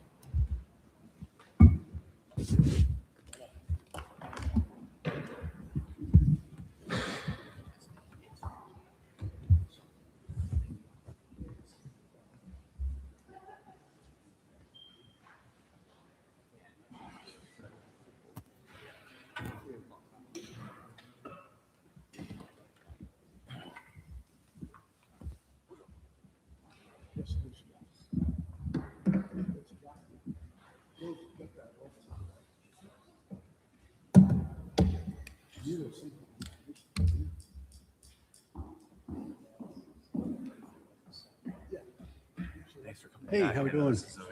Your favorite. Oh, yeah, it is. It's fine. Thank you.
All right, so council will convene at 6:37 PM. Clerk will please call the roll. Mr. Sinapi? Here. Mr. DeLuise? Mr. Foley? Mr. Gephardt? Mr. Kirby? Mr. Lattiser? Here. Mr. Muno? Here. Mr. Napa? Yep. Mr. Ricks? Here. 9 present. Councilman Muto, please lead us in the Pledge of Allegiance.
All right, first up is general communications. Under that, we have presentation by and questions and answers with Joseph Newton, FSA, and GRS Consulting regarding City of Warwick pension plans, City of Warwick post-employment liabilities, and strategies for funding City of Warwick OPEB liabilities. So, hello, go ahead. Great. Just make sure you just introduce yourself, please. Okay, thank you. Again, my name is Joe Newton with Gabriel Smith. The actuary works with the city's retirement plans. Thank you for having me again. We've been here before. So we're going to give an overview of how the plans did through June 30 of 25. So that's your fiscal year. That's when all the results will be as of. And as we'll talk about, these are setting the contributions for fiscal 27. So they'll begin July 1st of 26. Currently, there are 4 pension plans and then a retiree medical program. There's 3 open plans, and what we mean by open is new hires. So if a new person's hired, they would go into that plan. So that plan is accepting new individuals. That's the municipal plan, the police 2 plan, and the fire 2 plan. Then there's the police fire 1 plan, which was closed back in the early 90s to new hires. That is now all retirees, as that's being paid down. We'll talk about that in specifics as we go through. And then finally, the post-retiree medical program for all employees in one bucket that has just recently, like very, very recently, began to put money aside for the long-term obligations. And we'll talk about that in numbers as well. So the first headline item is called the unfunded actuarial accrued liability. It looks and walks and talks a lot like a debt. And it does go on the city's balance sheet. And it's the difference between what's owed to the members already and what's in the bank already. And it's just as of today. So it has nothing to do with how you're going to fund it or anything like that. It's just saying, hey, right now we owe this much to the people, to your employees, how much is in the bank? And we just take the delta. And so what we're looking for is with any debt, with the payment schedule, is we want it to be getting smaller, right? We want to be every year to be seeing that we're making progress and that the dollar amount's getting smaller. Just like most debts, like a mortgage with interest, it usually is not going to go near as fast as you hope. But what we want to see is progress and that we are meeting what we are expecting the pace to look like. This year, the pace in general all beat what would have been the expectations, but pretty modestly. It's pretty close to what was expected. But you can see here across all the plans, except for the retiree medical plan, so the 4 pension plans, the unfunded liability did decline, with the Fire 2 plan being kind of the winner, I guess, be the way to think of it. And the Police Fire 1 plan, even though it is closed, and we'll talk about it, has a little bit different of a funding strategy, it also had the unfunded liability decline. The retiree medical plan, as you've just started this process, there's not much going into it yet to be accumulated in assets. You're putting quite a bit, and we'll show you that number in a minute, towards current claims for retirees. But then above that is what would be available to begin to accumulate assets, and that process has just started. And so you can see here that did go up by 9 million, and we do anticipate that that will grow. It's kind of like every year it should grow by a little bit less and a little bit less, and then turn over and begin to decline itself. If you want to, for comparative purposes, you can see as of 2021, this total was around 763 million. So quite a bit of progress made here across all the plans. Now, a similar number, but basically take the liability and the assets and divide them into each other instead of subtract it here, is called the funded ratio. So for every $100 of liability that you have or owe to the members, what's in the bank right now? And what we want to see here also is improvement. We want to see a higher funded ratio this year than we had before. And we want to be moving towards full funding, because full funding on this page means the unfunded liability is 0 on the previous page and all the debts are paid off. You can see here improvement across all the plans. So all 5 plans improved on their funded ratio. The 3 funded plans, or the open plans, Municipal, Fire 2, and Police 2 on the pension side, you can see are all funded in the mid to high 80s, which is going to be it's going to compare very favorably to your peers, especially your local peers here in the state. That's a very good number. But again, it doesn't mean the race is over. We want to continue to see improvement and continue towards that 100%, but it does mean you're out of any kind of, we'll call negative circumstances with that.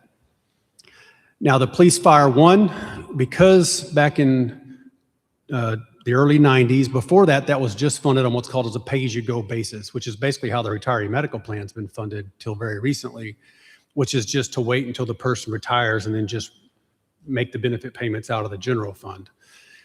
So clearly that fund was very low funded. There was never any assets accumulated. In the early 90s, the decision was, okay, let's stop that. Let's put new hires into the Fire 2 and Police 2 and begin to accumulate assets for them.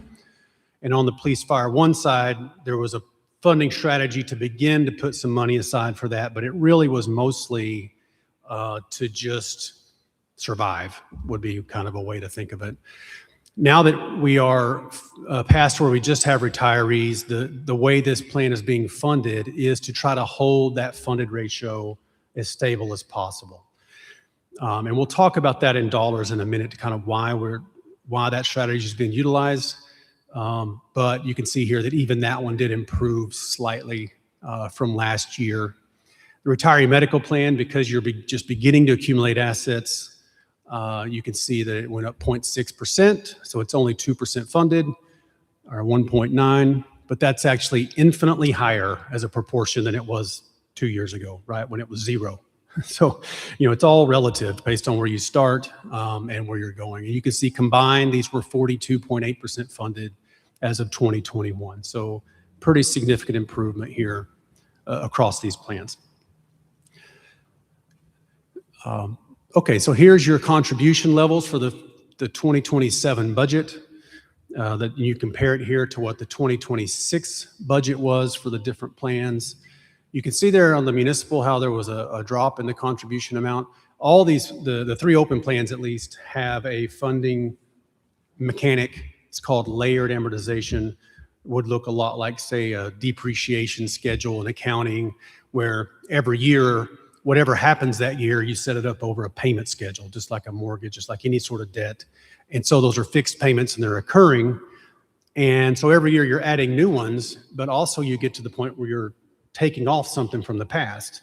And in this case, you had stuff from the late 90s, from the past in a big amortization structure that was fully financed. And so it fell off in this year's process. And so you can see that significant drop in the contributions going forward. The police 2 and fire 2, a little bit of decline in the dollars, very close to what they were previously. Built into these numbers is for them to grow at about inflation. So the fact that they're going down is quite a positive outcome. Heavily driven by investment performance. The market return was a little bit above 11% for these plans for fiscal 25. It's been an excess of 9% the last 5 years. And so that's going to be the biggest driver of these. But also things like there were quite a few new individuals added to the roll, especially for the fire plan. And so that gives us more payroll to spread the contributions across and actually lowers the dollar amount we need. Police fire 2, you can see there 18.4 last year, 18.4 this year. So basically the same. This is our expectation as we go forward. Again, we're calculating a dollar amount that would hold that funded ratio steady. And we'll show you the next slide kind of what that looks like going forward. But maybe a way to illustrate that would be, Jack Sparrow when he's in the opening of the first movie, The Caribbeans, and he's sitting on top of the thing and the boat's sinking, and he's just like standing on top of it and he just glides right in and steps on the bank there. That's exactly what the idea here would be, is just to keep the funded ratio steady, the contribution steady, and just run it right down so that when the last person passes, you have the exact dollar amount you need to pay that month, and then it's done. So that's kind of what that strategy looks like. On the retiree medical side, like we talked about, you have 2 components. One is just the premiums. You have to pay that regardless, and that's still paid out of the city's budget. And then the OPEB trust contributions. There's now member contributions coming into this plan. There's also the city's funding strategy, which kind of backs into what that number that would go into the trust. And again, some of that's yet to be totally finalized in the upcoming budget. But this is based on kind of my estimate here. And you can see that combined budget growth around 2.5% in dollar amounts. That's exactly what the funding strategy calls for, is around a 2.5% growth per year, or inflation would be our target. As a percentage of payroll, you can see it's quite high, 93.2% of expected payroll for fiscal 27. But that is slightly lower than 26, but you can see in the grand scheme of things, pretty much constant. Here's a projected runoff of those dollar amounts across the different plans. And what I'd like to point out first is column 8, which is what the city's putting into across all the plans, what's the total. And then column 9 is what's that rate of growth in that dollar amount. And you can see right now the projection is that dollar amount will grow at the 2.5% budgeted amount, until they're all fully funded. And we've shown before stress tests on this that even if we get 5.9% returns, this still works, and you still aren't going to be funding more than the 2.5% growth per year for decades in that case. So this is trying to build stability into this process, give the city something it can budget to that's more predictable, and to begin to accumulate assets to pay those OPEB trust contributions and benefit payments over time. Now, one of the mechanisms that's making that work is that Police Fire 1 plan, column 5. You can see that dollar amount pretty much has peaked and will begin to slowly decline as the retirees are paid through. And that's being shifted to column 7 to begin to accumulate assets. And so I think a very good there was a question proposed for the meeting today. I think a very excellent question. Why would we do that with Police Fire 1? Is there a plant funding strategy for the OPEB plan? And we'll talk about that right now. The Police Fire 1 plan, because it's only retirees, you have a very limited amount of time to generate investment earnings. And so you could say, okay, well, let's take the next 10 years and go ahead and get this thing fully funded. So you'd put a lot of money in the next 10 years to basically get to generate investment earnings for 5 or 8 years. So maybe you put in $300 million over the next 10 years, and you get to pay out 330 million. Like it just doesn't get you much because you just don't have a lot of time to invest the money.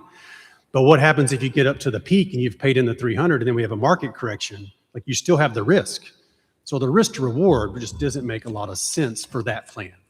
What makes a lot better plan for a city that has a longer term time horizon is say, hey, over here on the OPEB trust, we have decades to pay out these benefits. We can invest every dollar we put in over here. We can invest for decades. So one way to think about it is you put a new dollar into the Police Fire One plan, you're maybe going to get 50% back. So you put $1 in, you get $1.50 out over time. In the OPEB trust fund, you're putting $1 in, you're getting $5 to $10 out over time. So a dramatic difference financially.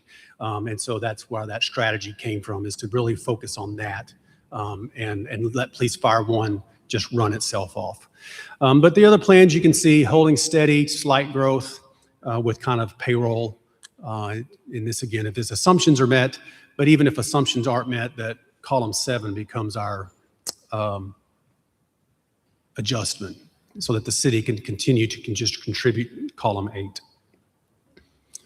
So that is the highlight, the summary. I'm going to go through a few of the questions that I received, but basically the funding strategy is working.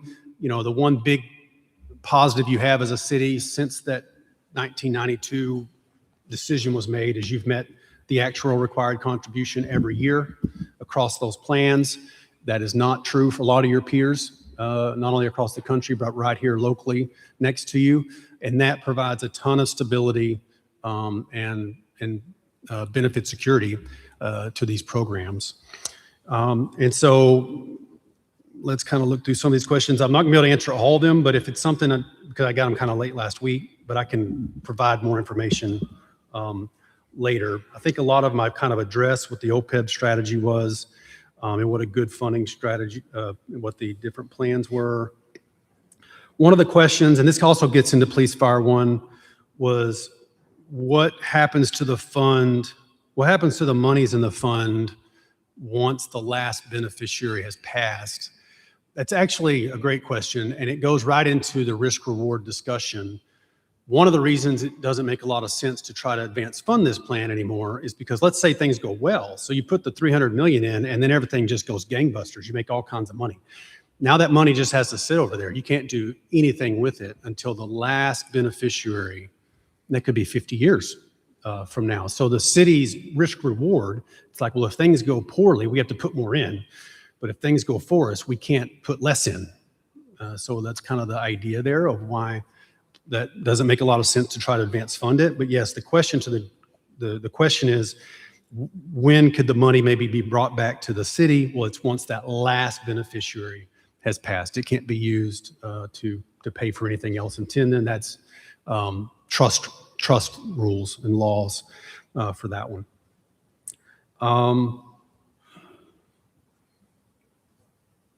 So I think I addressed, there was a question about 80 or 85% funded. Is that some sort of mark? Not really. It's 80% in the private sector has been used that if you're less than 80%, it triggers bad things. But there's no saying, well, as long as you're 81% funded, you're doing great. There's no really out there. It's kind of used as to say, okay, you're passing. We're doing okay. We're moving forward. What I would rather see, what's more important to me is that fact that 5 years ago, you know, in the last 5 years, we've seen 10% improvement in that funded ratio. That's actually the more important component. Why you're putting money in the OPEB plan. So any of these programs, and this is true for everyone, but why you're trying to start this process for the OPEB plan is the true cost of a plan is what goes out of it, okay? You're gonna pay that dollar out at some point. Any dollar put in now is a dollar. Any dollar you put in later is 1.069 to the whatever number of years. There's going to be interest growing on that dollar. And so every dollar that you put in now lowers your unfunded liability on your balance sheet next year, dollar for dollar. But it also then cuts a ton of interest cost off, just like paying your extra mortgage off. Any of those analogies you want to use, same idea there. We did the 5-year forecast. We've had a very good recent market performance. Yeah, some of these things that have to do with more external budget things, I think you should ask your finance group. I really focus more on the pension and on these specific items. The assumptions we validate every year, and I can provide some information on that on a follow-up.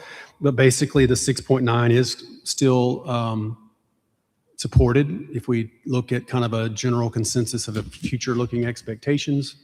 It's going to be very close to that high 6, low 7% range based on the last 2 or 3 years of looking at that same process. And the mortality assumptions have also been updated. So anyway, so I hope that answers most of the questions and gives you a high-level summary of how the plans are doing. The one thing that I think was asked for that I don't have is more of a stress test look to it, and I will follow up with that through my contacts with the city so that you can have that. Any members of the council have questions for the actuary? Councilman Lattiser? And bear in mind, for everybody, both public and council members, that as he's already pointed out, he might not be able to address things today, but may be able to do it later on. So feel free to voice it, even if it's potentially a hard one. Just be okay with the fact that we might not get the answer today. Sure. Thank you, Mr. President. Mr. President, I assume that you are also going to allow members of the public to ask questions? Okay, great. Thank you. Joe, could I have your email address, please? I'll get it to you.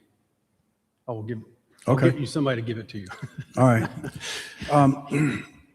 So what percentage of, this is just one of a series of questions I have, what percentage of the police does the police have in pension 2? What percentage of contributions? Oh, what percentage has their contribution? Oh, I understand. I think I understand what you're saying. I know we went through some of this on the screen pretty quickly, but. Yeah, I think it's around 8. There you go. Around 18% of pay, I believe. Okay. Yeah, it's just a tad over 18, I believe. Okay. And what's the taxpayer contribution? It would be double that amount. So it is.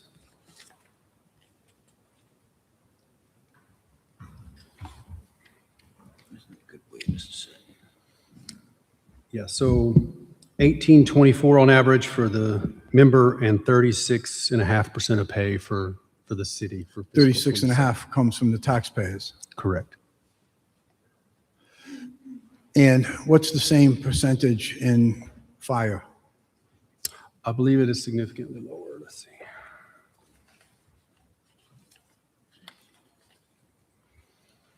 Yeah, so the members is at 13% and the employer is at 27%, call it. 27% taxpayers and 13% employees? Okay. And municipal? That one's around 15% of the cities and 8% for the member. How much for the? 8% for your employees. Right. Wait a minute. How much do the taxpayers contribute to municipal? Same question as I asked about police and fire. And what is the percentage municipal contribute? The municipal employees contribute 8%. Okay, municipal employees 8%. And the taxpayers are pretty close to 15%. 15? Correct. Okay. I believe what was mentioned is that you have, I'm going to use the word surplus from lack of a better term right now, of over $5 million or savings in the OPEB trust fund, or an additional 5.7 million. Is that true? Correct. Okay. So what can that money be used for, that 5.7 million? What can that money be used for to bring some relief to the taxpayers in the current year or the next year? Right, so that's a question. All right, I'll direct the question to the chief. He's at the podium. Chief, we have, based upon what Mr. Newton just told us, somewhere's around 5.7 million of, I'm going to call it surplus in the OPEB trust. So can that money be used to bring some relief to the taxpayers in the upcoming year or the following year, as opposed to us sitting here in the month of May, having to wrestle with trying to come up with a reasonable budget so that the taxpayers don't get crushed? Councilman, we're going to be addressing that during the budget process. Those dollar amounts have not been committed either place, either to OPEB or to the budget itself. So that's a very indirect answer to my question. Correct. I'm not prepared to discuss that right now. This is Okay, on fine. the presentation. Fine, It's not but I on guess the budget process. So I'm going to take it that the answer is there is alternatives that 5.7 million could be used for, and we'll be discussing that at budget. That Like I fair? said, we'll be discussing Okay. that at the budget. All right, fair enough. Joe, once you give me your email address, I'm going to forward you all the questions that I asked. I understand that they may have been grouped up with everyone's, because I would like to get a direct answer from you on all of these questions. Some of them you may have already gone through, but obviously this is very in-depth, heavy dig, and you went through it in about 10 minutes, which is understandable. So that be okay with you? Yes. Okay. Councilman, all questions for Yeah, Joe I did Newton too. have to go through the administration. Is the administration going to deny forwarding any of my questions to Joe Newton? I did not say that. I said all questions to Mr. Newton have to go through the administration. Okay, we will do that. So Mr. Newton cannot answer any questions unless they go through you and they're approved by you. All questions to Mr. Newton regarding Okay. GRS and their contract. Okay, that Anything answers the question. Go through the administration, not just me. Correct. They go So through the administration. everything's going to be screened through the administration for elected officials to ask a question on behalf of the taxpayers. Got So it. it was not, what you're insinuating and now actually stating was not stated by them. If that's your question, just ask it. Let's not dance around it. If you're concerned that they're going I to, asked the question, and I know the what your- response was, all questions have got to go I will through ask the for you. administration. Is the administration going to deny or prevent some of the questions from reaching the actuary? If they're relevant to the actuary and to the presentation and to the forms and the presentation and actuary questions, and not just ChatGPT or some other form of question that does not relate to the actuary presentation and what he's responsible for, no. So to be clear, that the actuary will be able to address any questions that are Pertinent to suitable him. for them, and then any other questions that are not, you'll either have addressed by the appropriate people, or you'll just outright say, hey, that question is not pertinent to the actuary and why. Correct. All right. There we go. Please just, there's no So- reason to insinuate, just ask. So let me make sure I understand this. Mr. President, I believe what you just asked is through some form or some person, the questions will be asked. It may not be asked through Mr. Newton, but it will be asked to someone else. And by the way, I'm not particularly happy hearing that it's the administration who determines whether or not my questions are prudent, or whether or not my questions are anything that are important to the people that I represent. Because if I ask a question, it's important to me and it's important to the people I represent, and I expect an answer. Simple as that. I might not like the answer, but I expect the answer. Thank you. Councilman, so just so you know, Mr. Newton is paid by the hour to answer questions. So yes, in the fiscal responsibility of the administration, looking out for the taxpayers, we're going to make sure that there are questions that are sent to him that are directly related to his work that he is going to be answering. Sure. And also understand, Chief, that all of us, including the administration, we're paid by the taxpayers. Correct. Right. And bear in mind, despite what was recently said, they did not deny that they're going to make sure all questions are addressed. They said all questions will be addressed one way or another. The ones pertinent to the actuary will go to the actuary. The ones pertinent elsewhere will go elsewhere, which is what's what we would want them to do. We don't want them to send silly things to the actuary just for the sake of doing it and then having a bill run up when somebody else can answer it just as easily or readily. Council, So I think we're all in the same boat with that. Thank you. I would Council hope. President, a point of order. Sure. It's my understanding that this presentation is paid for out of the a line item under the legislative department budget. I believe, pardon me, I'm not recalling the precise line item, but I believe it is a line item set aside for experts, presentations, things of that nature. That is incorrect. If you'd like to pay for it, I can have finance bill the city council. And bear in mind, Councilman Lattiser was describing questions after today. He wasn't describing here. So, Councilman Lattiser, you still have roughly 4.5 left. I'm all set for now. Already. For now. Cal, I didn't see the order on light, so I'm just going to start from the right. Councilman Ritz. Thank you. Mr. Newton, thank you for the presentation. I was doing some quick math here. According to the quick math that I did, it looks like the S&P 500, for sake of an index as to the stock market, went up about 43% between the end of 2021 and the end of 2025. Our liabilities, as calculated as the UAAL, has dropped approximately 19%. So if we could perhaps get some clarification on the role that the stock market rise in that 4-year period has played relative to what we can all take credit for as a city council and as a city for those increased contributions and the like, or if also, I suppose, if there are any other factors with, say, changing of accounting standards or the like that would have had an impact there aside from those two earlier factors. Yeah, so I think there's several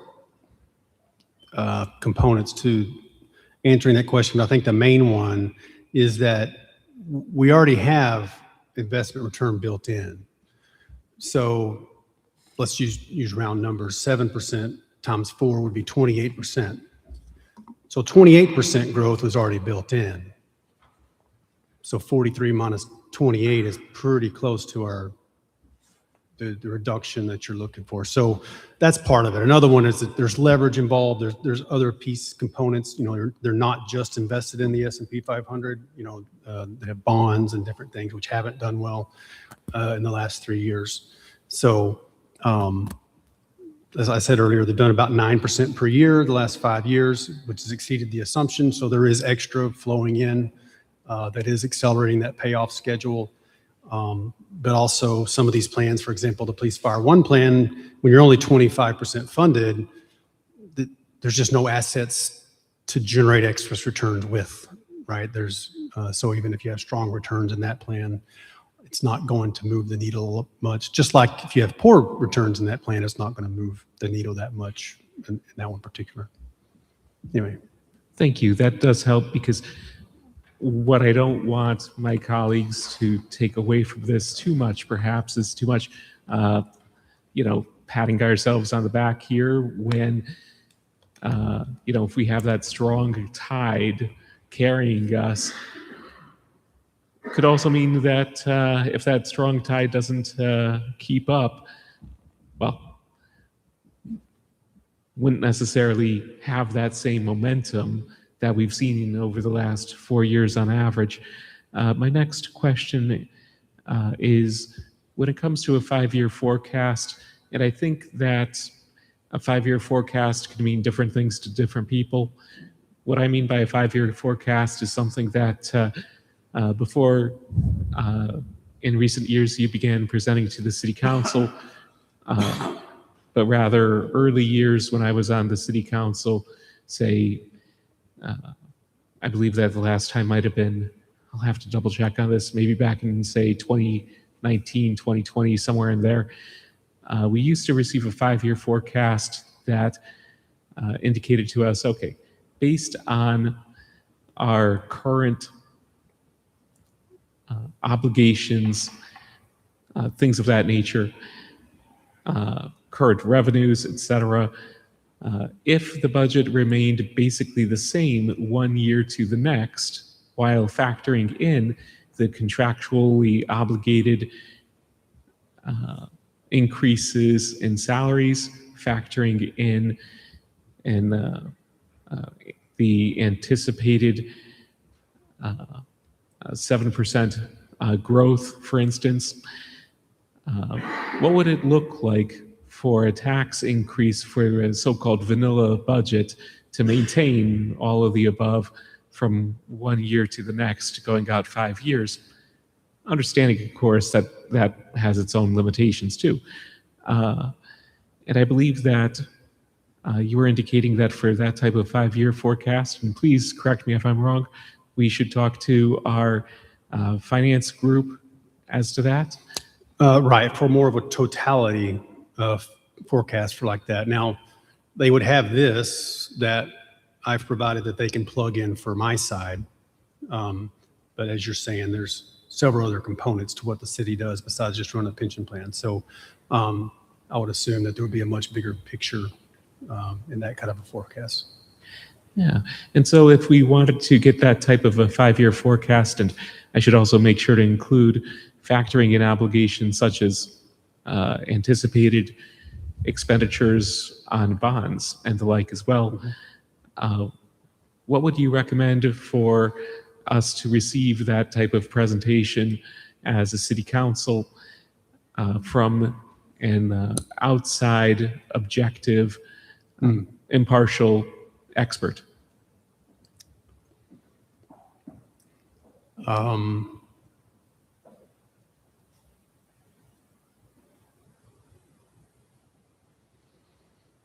I think that's, I mean, that's your purview, right? As a city council, if you don't, that's your.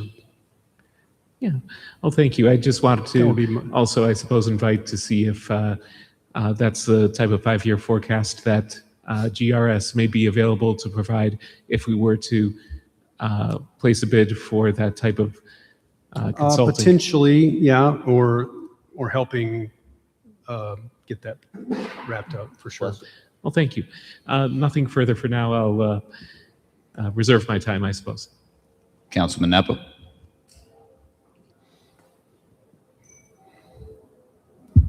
Thank you, Council President.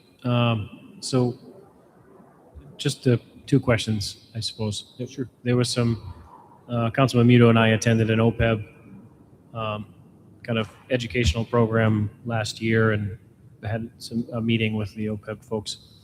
They had suggested working with the actuary, yourself, along with your report, to create a long-term funding strategy for the city, which I believe was also recommended at some point from someone at the state level. If I remember correctly, I believe I was told at some point we needed your permission to release that actuary report to the trust to work through some sort of long-term funding strategy. Would we have your permission to use that data or the presentation and your actuarial report to create a funding strategy in conjunction with the trust? Yes, I mean, it's the city's reports. You can use the information in them in, That was my in that assumption kind as of well. a process, but there is a funding strategy now for that retiree medical plan. So The other question I had for you was, is there anything that you would recommend from an actuarial standpoint that the city could be doing better, that we should be doing, that we can adjust perhaps in like looking forward to future negotiation of contracts that would help make this report look better in your opinion? Sure. So, well, the problem always comes down to what are your limitations and what getting other people to agree to. In this case, it's going to be, you have a pretty sound plan here. It's got a high probability of success. It is a significant commitment, right? It is a significant number of dollars, but it does, the growth rates at least, from my view, appear to be reasonable. Now, that's up to you guys. You guys make those final decisions. As far as details of changes, I think the plans for the new hires are not out of line. They're not more or less generous than what the plans around, that you're competing for people with.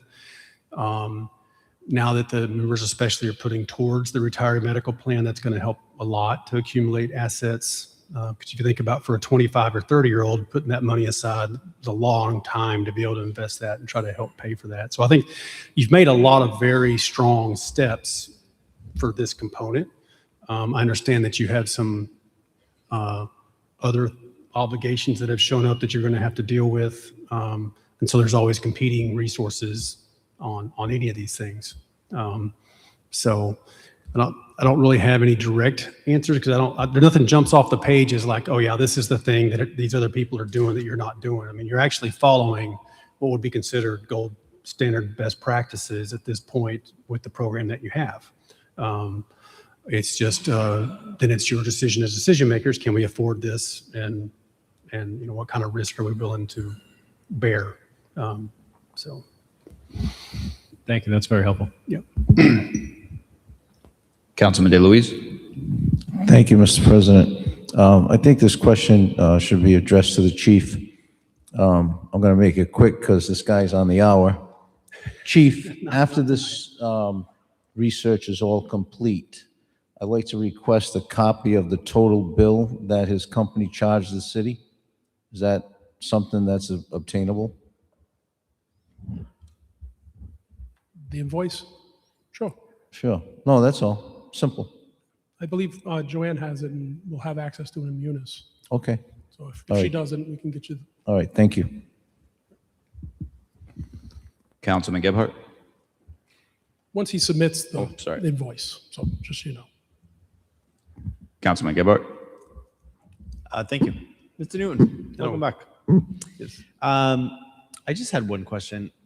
Something that, we've had different auditors or different actuaries over the past years, and Okay. somewhat prior to when you were here, one of them made a comment. I was not on the council at the time, but it gets brought up a lot, that based on the state of things, that the city was beyond the point of no return financially. Oh, the retiree medical one? Yeah. Plan? Yeah. And I don't know, maybe you're just a very calm guy and you see beyond the point of no return every day. But I don't happen to be getting that impression from you. So just, is this something you would color as beyond the point of no return or? Well, I mean, a lot of it depends on column 7 here. So what we do. If it, because if you look at column 6, if nothing's done about that, that looks to be a problem at first glance, right? I mean, if it's anything growing faster than your budget, you at least should earmark it as a potential problem. Yep. And so, to me, it really comes down to the commitment to follow through, and then what your resources are to follow through. Because this plan, as we said, it'll withstand quite a bit of underperformance. I mean, if returns are in the 5s, it still has a pretty high probability of success, depending on how you define success, of course. But so it really comes down to that. And so I think if there had been no attempt yet to begin doing anything about that, and you're just continuing to put new people into an unfunded situation that's growing faster than everything else, you could definitely classify it as that kind of thing. So I think this is a pretty big step, but as you see, it's significant. It's going to take a lot of discipline to fully get there. And then, of course, will depend on what competing resources and obligations look like. So between, contractually now having employees putting into the trust, it helps a lot. And then over and above that, the city making continued commitments to Right. to kind of goose it, especially in these early years where, as you said, we've got potentially decades to pay out. But the sooner the money's in the account, the sooner it's going to start accumulating interest, and those dollars become more valuable over time. All right, that's all I had. Thank you.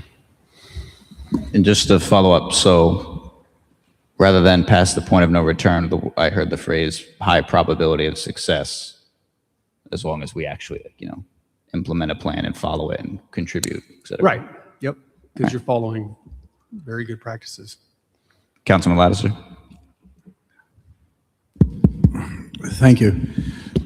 Joe, how do you view the future where we, for several years now, we have had more retirees than active employees?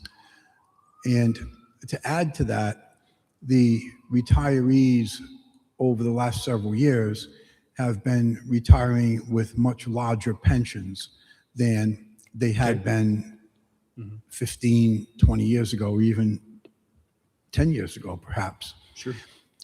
How do you see that playing out if that trend continues, where we have, right now, I think it's probably 10 or 12%, and I'm guessing at the number, more retirees than active employees.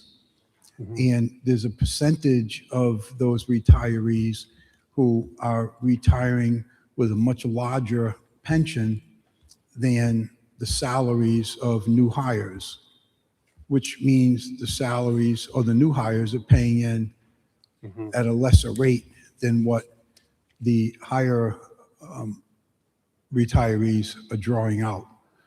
How do you see that playing out over the next 5 or 10 years? That's a great question. So one, that kind of stuff is built in to our model. That shouldn't surprise us. But what it's going to do, what it generally will do, is create more leverage. And what I mean by that is your unit of risk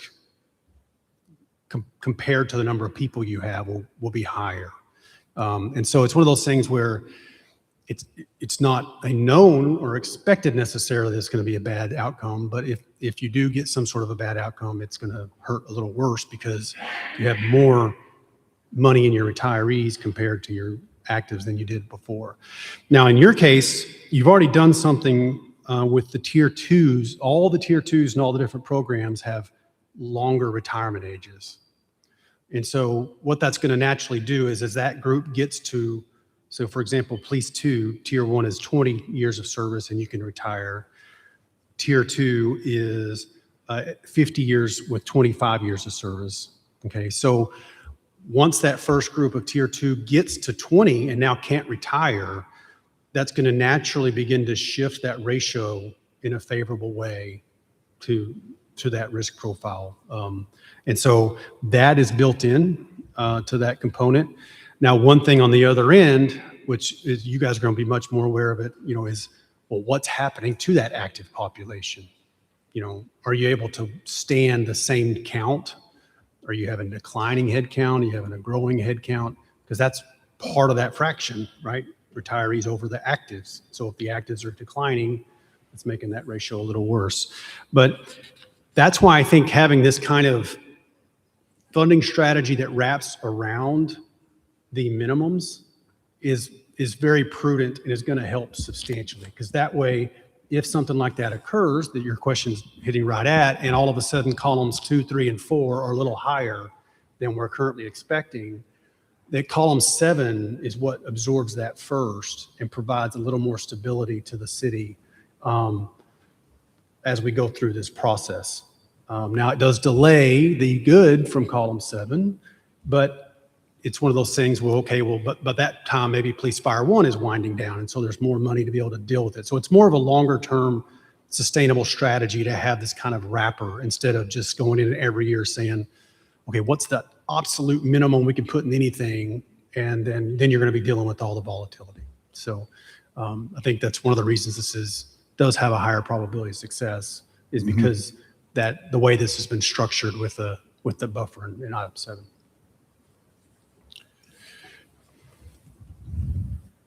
Okay.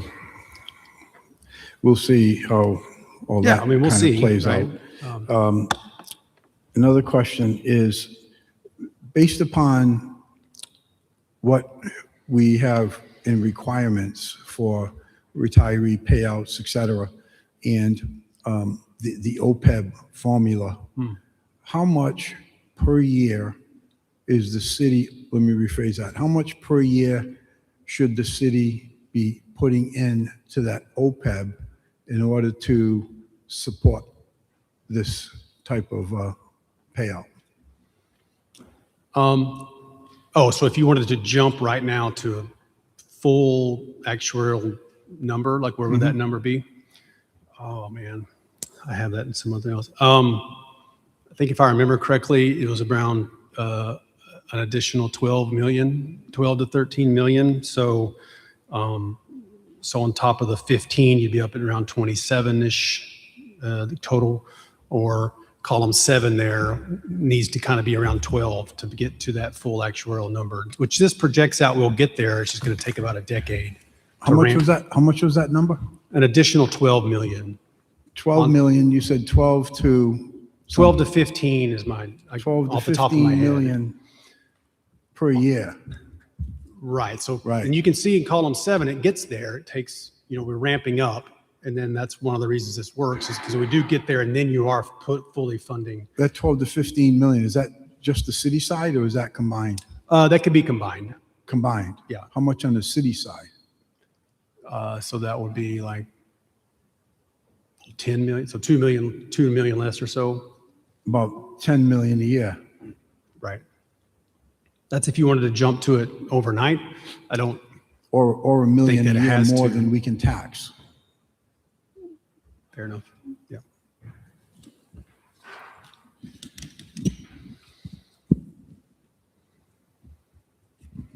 That's it, Mr. President. Thank you. All right, Councilman Kirby. Yes. Good evening. I want to know if you could tell me how much the unfunded liabilities have decreased since the GRS has taken over the plans.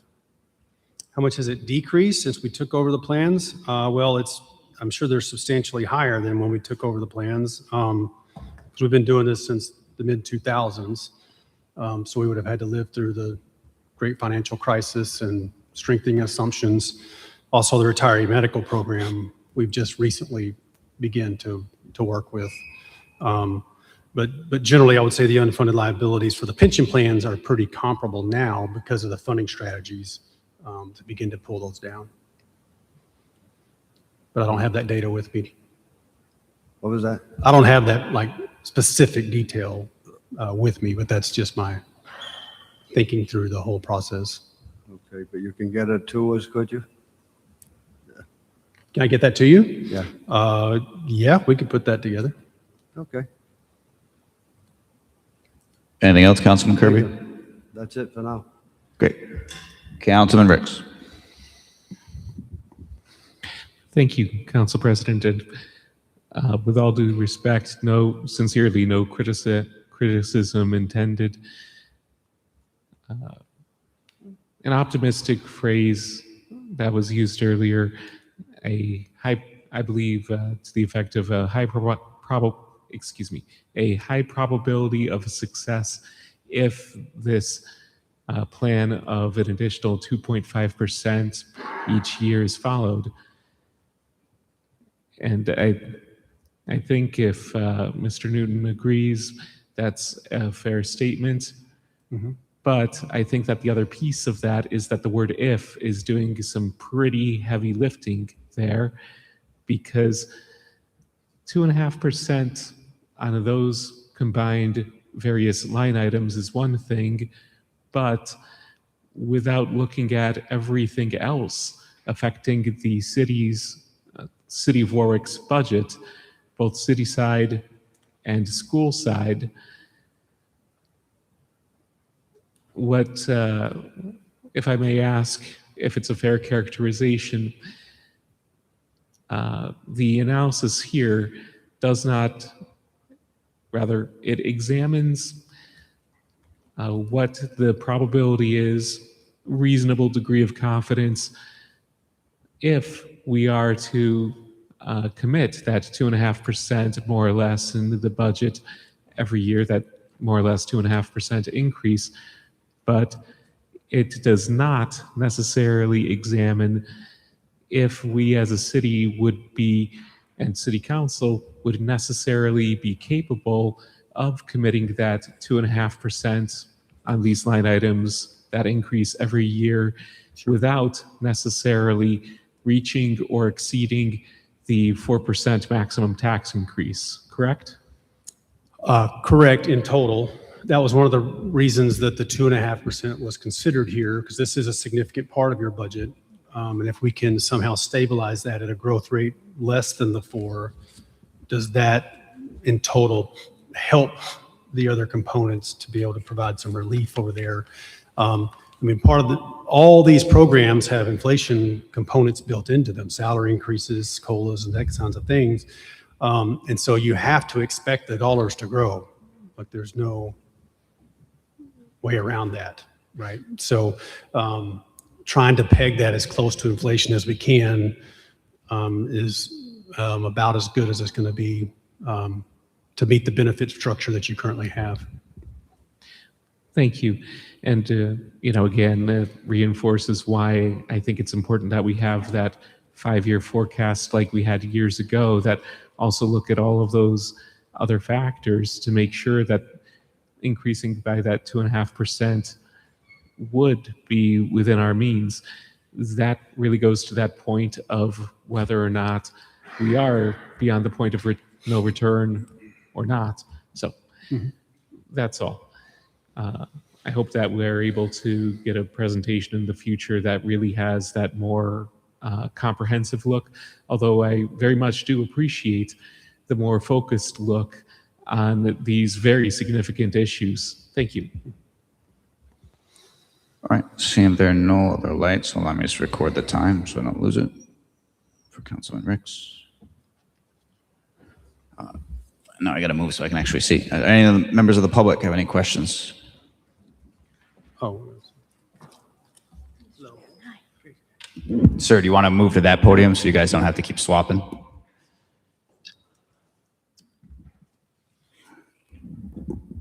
So I know who you are, but can you please state your name first? Hi, Michelle Comar, Ward 1. Thank you, Councilman. You had great questions. You kind of stole my question. You asked it more eloquently than I am going to, but I have a little follow-up.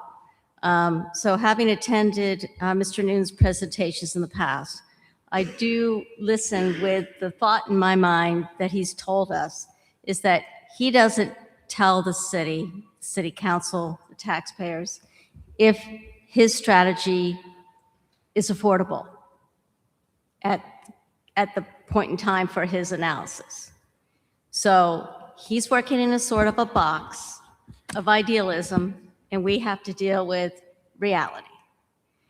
And $10 million of taxpayers in commitment for his strategy, we'll just hold that number roughly 10, what's coming up in this budget hearing, since the city only collects $9 million a year in taxpayer revenue, your 10 million's outside of that.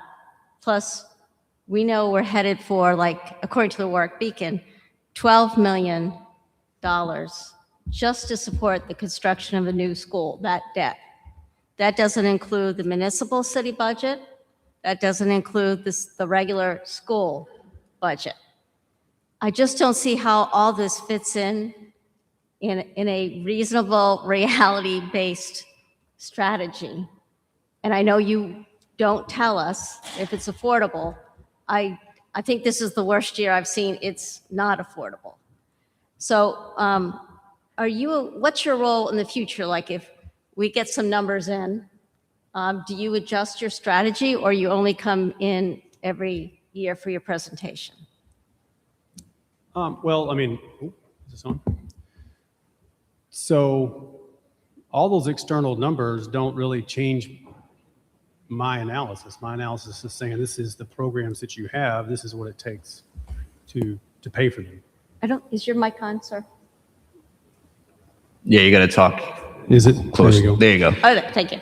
Part of the strategy is pulling what would be current contributions as a percentage of the budget for Police Fire One and the Muni Plan into that bucket to try to put that towards the OPEB plan over time. That's one of the reasons that it takes a while to build that up. So the idea would be whatever percentage of the budget that this plan is now in fiscal 26 that you're already in, that percentage of the budget would be able to remain in place and solve this plan. That's how that all puts together. So it does not take additional money. It does not take an additional portion of the budget than it already exists to follow this plan. So the idea is, well, if these other things have to pull from that, well, then that's a separate decision, and that's the city council's job. But that's where this strategy was put together and said, well, whatever percentage of the budget's occurring now, let's work in that framework and see if we can get all this working and stay in that same percentage of budget. Well, if you can pick whatever years you want to answer this question. So for your strategy, what is the dollar amount commitment from taxpayer revenue to the city that needs to make your strategy, follow your strategy as proposed? And you can pick as many years as you want, or yearly, whatever's easier for you. Well, in fiscal 26, that number is 56.6 million. So for 2026, It's 56.6 million. 56.6 million Right. of taxpayer money? Right, across all those programs. That's the commitment from taxpayers. Correct. Oh, I understood 10 million from your answer to Councilman Lattiser. What was he asking that's He different was from asking what else? about one line item with the OPEB plan. Oh, yes, that's If we right. wanted to jump there immediately, what would it take? Okay, all right. Um, So for your entire strategy across the board for 2026, it's 56.6 million in taxpayer money. Right. Okay, so that's an impossible goal right now for us. Well, it's April. I'm sorry? It's April of 26 right now. So we're 10 months into that. Yeah, I don't understand how that is going to work. Okay. With the amount of tax money, does it work? Your strategy work? We have taxpayers. The city collects $9 million from taxpayers every year. Well, this year, how does that give can't be enough money to fund your strategies? That can't be true. Councilman? The total payroll of the city is $60 million. So where does the rest of it come from? I think that's the increase every year, is 9 million. Oh, well, okay. So, Well, if we're talking about increase, like this year, the increase is only 1.4 million okay. total. So we have I stand corrected, $9 million increase. Okay. But we've got to compensate for the $12 million Oh, yeah, a I year understand that there payback are for debt. other It obligations doesn't right leave now. any wiggle room Right, to okay. donate or not, to contribute I'm with you. now. more to your plan. So my question was, how available or how do you work with the city to make adjustments to the numbers as we Well, we have a would better work with idea? what, well, one, there's always a trade-off, right? And so if the city says we can't do it for X amount of time, then we look at what that looks like once you come out of whatever that window is and what numbers do those look like? Can you do that? And if you can't, well, then it's time to talk about other changes. But it's always true that if you can't put a dollar in now, it's a dollar plus interest later. That's just always true. All right, thank you. And I was going to ask the council, when you post the agenda for a presentation like this, I couldn't see the PowerPoint, the numbers. Could you also post it on the agenda? The clerk has all the backup documents when we get an email of the council meeting. That would be really helpful to have it before the meeting. Thank you, everybody. Thank you, Mr. Newton. Do any other members of the public wish to speak? All right, seeing none and seeing no lights on, we can move on. And by move on, I mean we're going to go back to committee. I should ask too, by the way, do you have any other remarks? I know you talked for a while, so It's okay if not. Nope, good. All right. Thanks. So committee, I believe we have ordinance.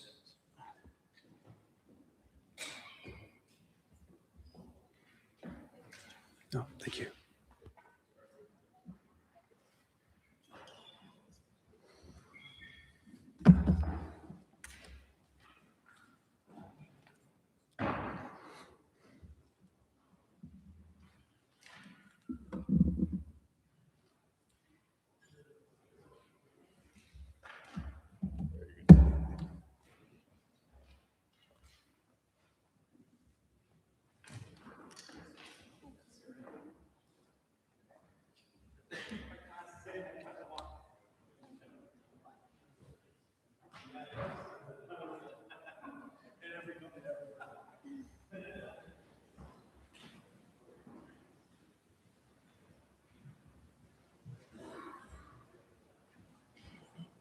Okay, the time is now 7:43 and the ordinance committee is now in session. First order of business is acceptance from the minutes from the meeting on February 9th, 2026. Do I have a motion? Favorable action. I have a motion. Do I have a second? Second. Seconded by Councilman Gebhardt and Councilman Deloise. All in favor? Aye. 4-0, motion passes. First order of business up for second passage as amended, PCO 2-26 sub B, an ordinance establishing regulations and penalties relative to the use of city dogs parks. This was originally docketed by Councilman Muto. Councilman Muto, what is your dog parks? Do you have anything further to add on your dog park PCO? Anything further to add on your dog park PCO? Oh, just. Thank you. I apologize. I couldn't hear from up there. No, this is for the second passage. The dog park, your work has been very thorough, and I just want to just thank again everyone that worked on it, council folks, the solicitor, the public. So I'm very happy with how this is coming through, and I hope you guys support this for the second round. Thank you. Thank you, Councilman Muto. Any questions or comments from the members of this committee? Any questions or comments from the members of the full council? Questions or comments from the public? Yep. Oh, God. If you could just introduce Promise yourself. not to trip in on the way up here. Hi, I'm Miriam Montag, Ward 7. I would once again like to thank Councilman Muto and the city attorney for their diligent work on the city dog park ordinance. I'm here on behalf of the small dog owners who asked me to voice their concern about the city dog park and the large dogs that come into the small dog side. Well, when I took this one issue, I was really pleased to see that the city attorney and Councilman Muto took this and overhauled all the rules and regulations regarding the dog park, and you're going to be hopefully tonight implementing this into the city code and the ordinance. I urge the committee to pass this and the city council to also pass this ordinance tonight, and I look forward to the implementation on May 1st, 25 days from now. Not that I'm counting, but I'm looking forward to also having the signage for the large dogs and small dogs on the gates there, because we've had lot of issues regarding large dogs coming into our little tiny dogs. My dog's 12 and a half pounds, so she certainly is underneath the 35-pound weight limit. I'm a daily user there with a group of us that come in there on a daily basis, so we greatly appreciate all the work you've done on behalf of the dogs. Thanks. Thank you. Any further questions or comments from members of the public? Seeing none, do I have a motion? Move favorable action. Oh, I'm sorry. Go ahead. 1 second. Let me get you a mic. I'd like to say something. One time I do that. Sorry about that. Second. All right. Just really quickly, again, I'm here again. My name is Miles Braunhusband from, I just want to speak upon this for a little bit. I have a dog. She's an older dog, but she is very small. And And with this ordinance, I believe that, it's true that you shouldn't have big dogs and little dogs mixing because big dogs, well, some big dogs can be violent. Any dog can be violent, but I wouldn't want her to be attacked, because she's rambunctious. She thinks that she's bigger than what she is. So please pass this. Thank you. Thank you for your comments. Okay. Any other questions from the members of the public that we may have missed? Councilman Muto, a follow-up? Yes, thank you to the two folks from the public. Just a little humor. I think all small dogs think they're bigger than they are. So it's, I think this is more, someone mentioned that it was the Chihuahuas that were driving this. So, but thank you again for all your help and commitment to this. Yep.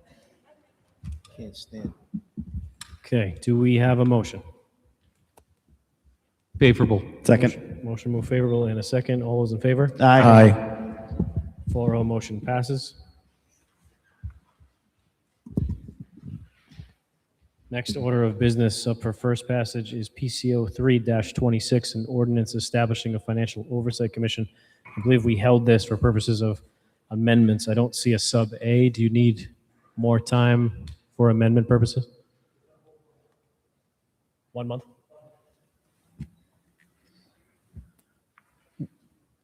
What's the date? 2 meetings from now? May 2nd? May.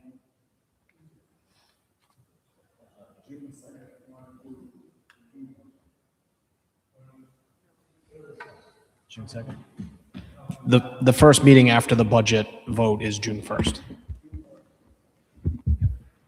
Councilman Foley? I request holding this to the first meeting in June. Is that what they're saying? I can't hear them from here. Thank you. Okay, request on the floor is to hold to the first meeting in June. Do I have a motion? Move to hold to June 1, 2026. Second. Motion second. All in favor? Aye. Okay, moving right along. PCO 8-26, an ordinance establishing a real SD non-utilization tax, docketed by Council President Sinapi. My understanding on this is that you would also like to hold that until the June 1st meeting. Is that correct? May 11th, please. To May 11th. I stand corrected. Do I have a motion to the same? Move to hold to May 11th. Second? Second. Have a motion and a second. All in favor? Aye. Aye. I have one question. What is your question? Do we have to, I assume that's a typo. I don't think it's a real SD. Is that supposed to say real estate? I think we can amend that on the next docket. Yeah, it's Okay. a Scribner's error. I think the solicitor mentioned he'll. Yeah, we're on it. correct Okay. Okay, no further business in front of this committee. The time is 7:50. We stand adjourned.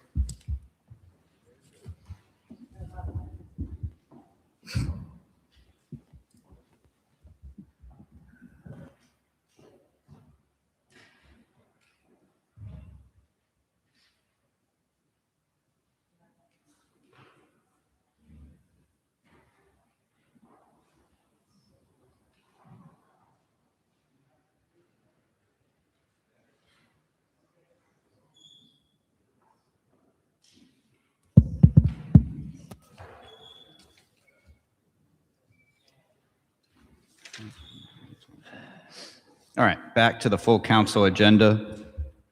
The first thing we have left is general communications, the second item underneath it. Announcements of congratulations, condolences, or community events. Does anyone have anything? Councilman DeLuise? I just would request a moment of silence. I just found out a little while ago, one of my longtime customers from the bakery and a very good judge and a very, very nice man, Judge Joseph Abate, passed away. Just like a moment of silence for him. Will you please have a moment of silence?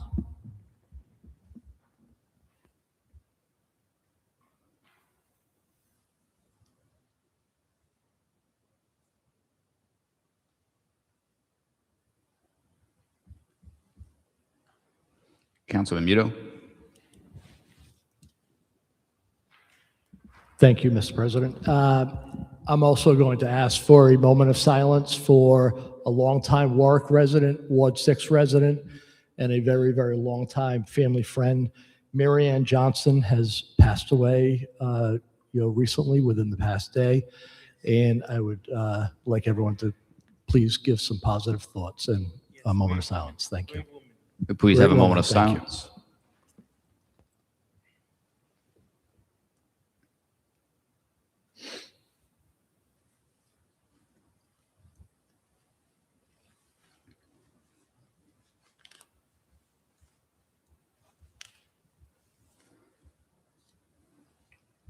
Does anyone else have anything for congratulations, condolences, or community events? Seeing none, we go on to executive communications, for which there are none. Next, I apologize. What happened? So I can't go to a member of the public based on the agenda. I'm not allowed.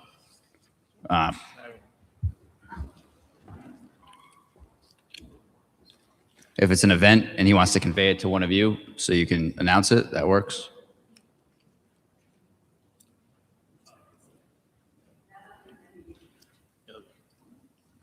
All right. Announcement of appointments. There are none. Appointments requiring confirmation. There's one. Yes, Mr. President, Mr. Alfred North to the Zoning Board of Review, and the committee recommends favorable action. For action, this would be Councilman Gebhardt. Move favorable action. Motion made and seconded. Is there any further discussion that wasn't already had in committee? Seeing none, clerk will please call the roll. Mr. Snappy. Yes. Mr. DeLuise. Yes. Mr. Foley. Yes. Mr. Gephardt. Yes. Mr. Kirby. Yes. Mr. Lattiser. Yes. Mr. Muno. Yes. Mr. Napa. Yes. Mr. Ricks. 9 yes, appointment passes. All right, next is PCR 37-26, resolution relative to bids. This is finance. Councilman Lattiser. Committee recommends favorable action. For action, Councilman Lattiser. Move favorable action on PCR 37-26. Is there a second? Seconded by Councilman Napa. All right. Thank you, Councilman Napa. Oh, I'm sorry.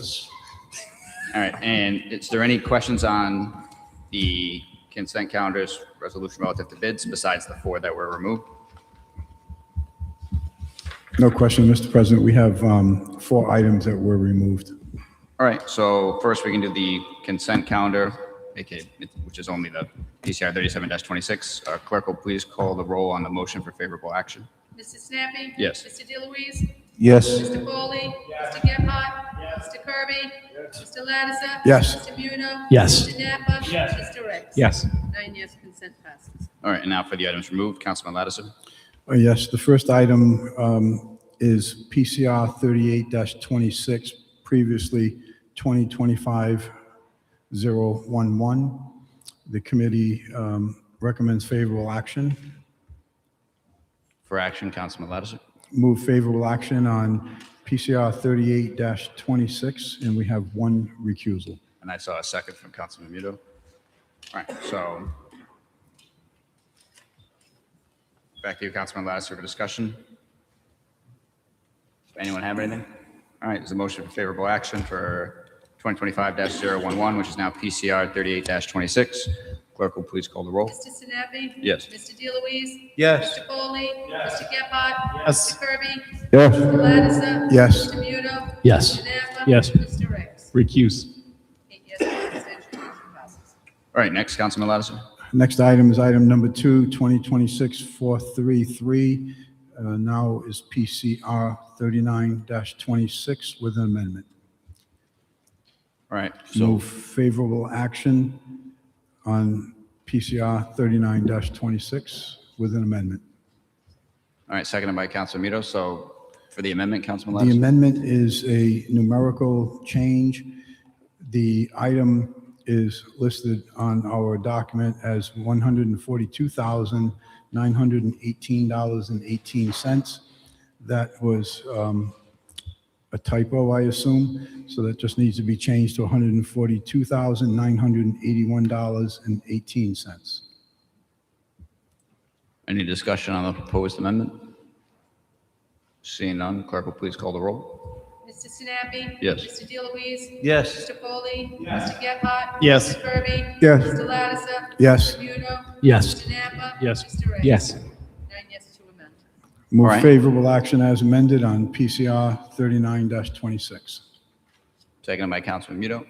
All right, so any further discussion on this as amended? Seeing none, clerk will please call the roll. Mr. Sinapi? Yes. Mr. DeLuise? Yes. Mr. Foley? Yes. Mr. Gephardt? Mr. Kirby? Yes. Mr. Lattiser? Yes. Mr. Muno? Yes. Mr. Napa? Yes. Mr. Ricks? Yes. 9 yes. Motion passes as amended. Thank you for that, Lynn. I saw that. Other Lynn. Next thing on the agenda. The next item, item number 23, 2027-004, is now PCR 40-26. Committee recommended favorable action with one amendment. All right. For the amendment, Councilman Lattiser. The amendment is to remove Have It Made LLC, leaving the other 4 vendors on the list. Is there a second on the proposal? Second by Councilman Muto. Any further discussion on the proposed amendment? Seeing none, clerk will please call the roll. Mr. Sinapi? Yes. Mr. DeLuise? Yes. Mr. Foley? Yes. Mr. Gephardt? Yes. Mr. Kirby? Yes. Mr. Lattiser? Yes. Mr. Muno? Yes. Mr. Napa? Yes. Mr. Ricks? Yes. 9 yes to amend. Move favorable action on PCR 40-26 as amended. Seconded by Councilman Muto. Any further discussion on this as amended? Seeing none, clerk will please call the roll. Mr. Sinapi? Yes. Mr. DeLuise? Yes. Mr. Foley? Yes. Mr. Gephardt? Yes. Mr. Kirby? Yes. Mr. Lattiser? Yes. Mr. Muno? Yes. Mr. Napa? Yes. Mr. Ricks? Yes. 9 yes, motion passes as amended. All right, next, Councilman Lattiser. Last item is number 7, 2026-362, is now PCR 41-26 with an amendment. The committee recommended favorable action with an amendment. I'm sorry, it's item number 6, 2027-009, has become PCR 41-26. 2027-009 becomes PCR 41-26. And there's a proposed amendment. The amendment is to reduce the request by the administration of 30,000 and reduce it to 13,000.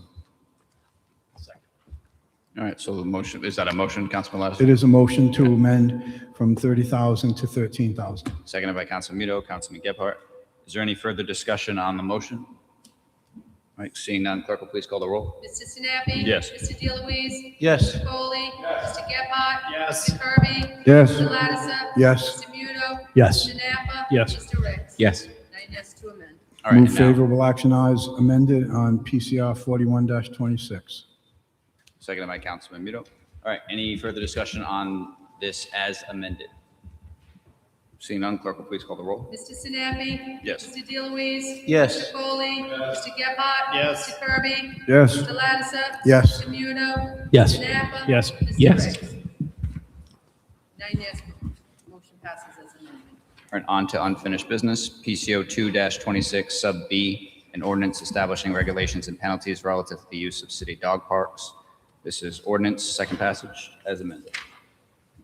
Committee recommended favorable action on second passage. For action, Councilman Napa. Motion to move favorable on second passage. Seconded by Councilman Lattiser. Is there any further discussion on this than what is already had in committee? Seeing none, clerk will please call the roll. Mr. Sinapi? Yes. Mr. DeLuise? Yes. Mr. Foley? Mr. Gephardt? Yes. Mr. Kirby? Yes. Mr. Lattiser? Yes. Mr. Muno? Yes. Mr. Napa? Yes. Mr. Ricks? Yes. 9 yes, second passage. All right, next is PCO 3-26, an ordinance establishing a financial oversight commission. My understanding is that the request was to hold this till June 1st. Is there any objection to that? Seeing none, so held. Next is PCO 8-26, an ordinance establishing a real estate non-utilization tax. My understanding is that the request was to hold this till May 11th. Is there any objection to that? Seeing none, so held. Next is new business, for which there is none. After that, now we're on to unanimous consent. We have one PCO 4-26, an ordinance amending Chapter 56 of the Code of Ordinances relative to small purchases. This will be second passage as amended. For those who don't recall, this was asked at the last meeting so that it would be held, so that we'd hear this tonight rather than at the next meeting. Is there any objection to this appearing before us tonight under unanimous consent? All right, seeing none. We need usually a motion to start discussion. I move favorable action on PCO 4-26. Seconded by Councilman Foley. All right, any discussion on this item? Mr. President, we had a lot of discussion at the previous meeting, and unless there's some questions, I have nothing further to add. All right, is there any further questions, comments from members of the council? All right, now this didn't go to the normal process in the committee, so now we have to hear public comment if there is any. Does any member of the public wish to speak on this item? All right, seeing none, we have a motion for favorable action. It was seconded, so clerk will please call the roll. Mr. Sinapi? Yes. Mr. DeLuise? Yes. Mr. Foley? Mr. Gephardt? Yes. Mr. Kirby? Yes. Mr. Ladison? Yes. Mr. Muto? Yes. Mr. Napa? Yes. Mr. Ricks? Yes. 9 yes, second passage is amended. All right, we have two items under, well, first, does anyone else have anything from the unanimous consent? Seeing none, on to, well, I guess we'll do referral on advertising first. PCO 9-26, an ordinance amending the zoning ordinance of the city of Warwick, 4332 Post Road LLC, petitioner, Assessor's Plat 221, Lot 26, 4332 Post Road. And the other item is PCO 10-26, an ordinance amending the historic district zone changed section 31, 1.3.e. All right, and now I will look meaningfully at Councilman Foley.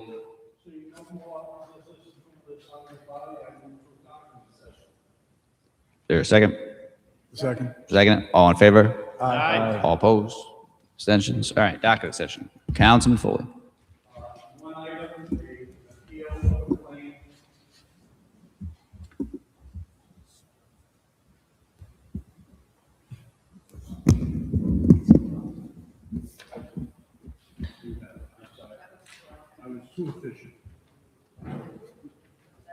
Yeah, it's the Croft claim.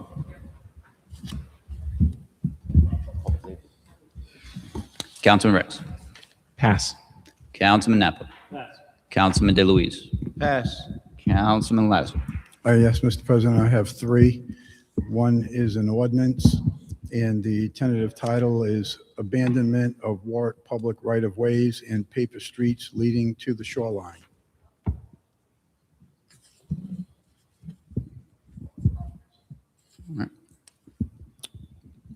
Okay. Second one is a resolution, Water Department and Public Works and Water Department and Parks and Recs to perform inspection and maintenance of public rights of ways to shoreline. All right. And the last is I'm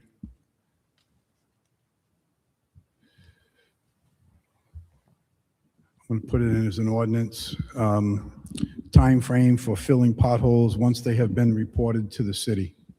All right. And next, Councilman Muto. I have two.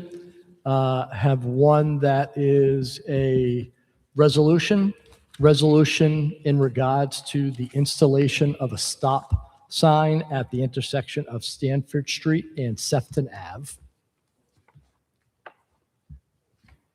And and the other one is a resolution at the request of Senator McKinney with a second co-sponsor of, thank you, Jack Kirby, supporting the Rhode Island Bottle and Extended Producer Responsibility Bills, H7911 and Senate S3012. All right. Councilman Kirby. Councilman Gebhardt. Yep, I have one. It's a resolution in regards to installation of a stop sign on Major Potter Road at Spencer Woods and Deer Run Crossing. All right. And then I have three.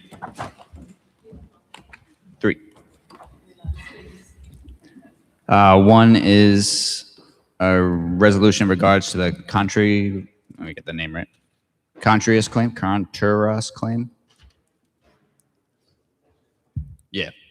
public safety. And we have two on behalf of the mayor. One resolution of the General Assembly in support of legislation funding state aid to libraries at 25% of the local funds expended. The other is an ordinance amending Part 2 of the Code of Ordinances, Chapter 51, Planning and Development, Article 3, Warwick Land Trust, Section 51-53 through 51-55.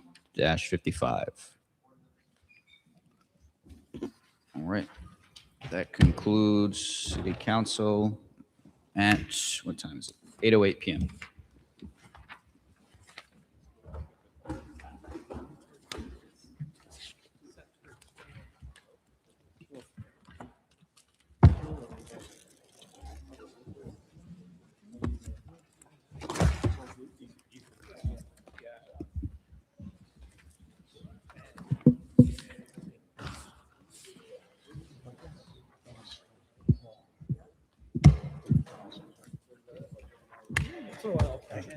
Good one.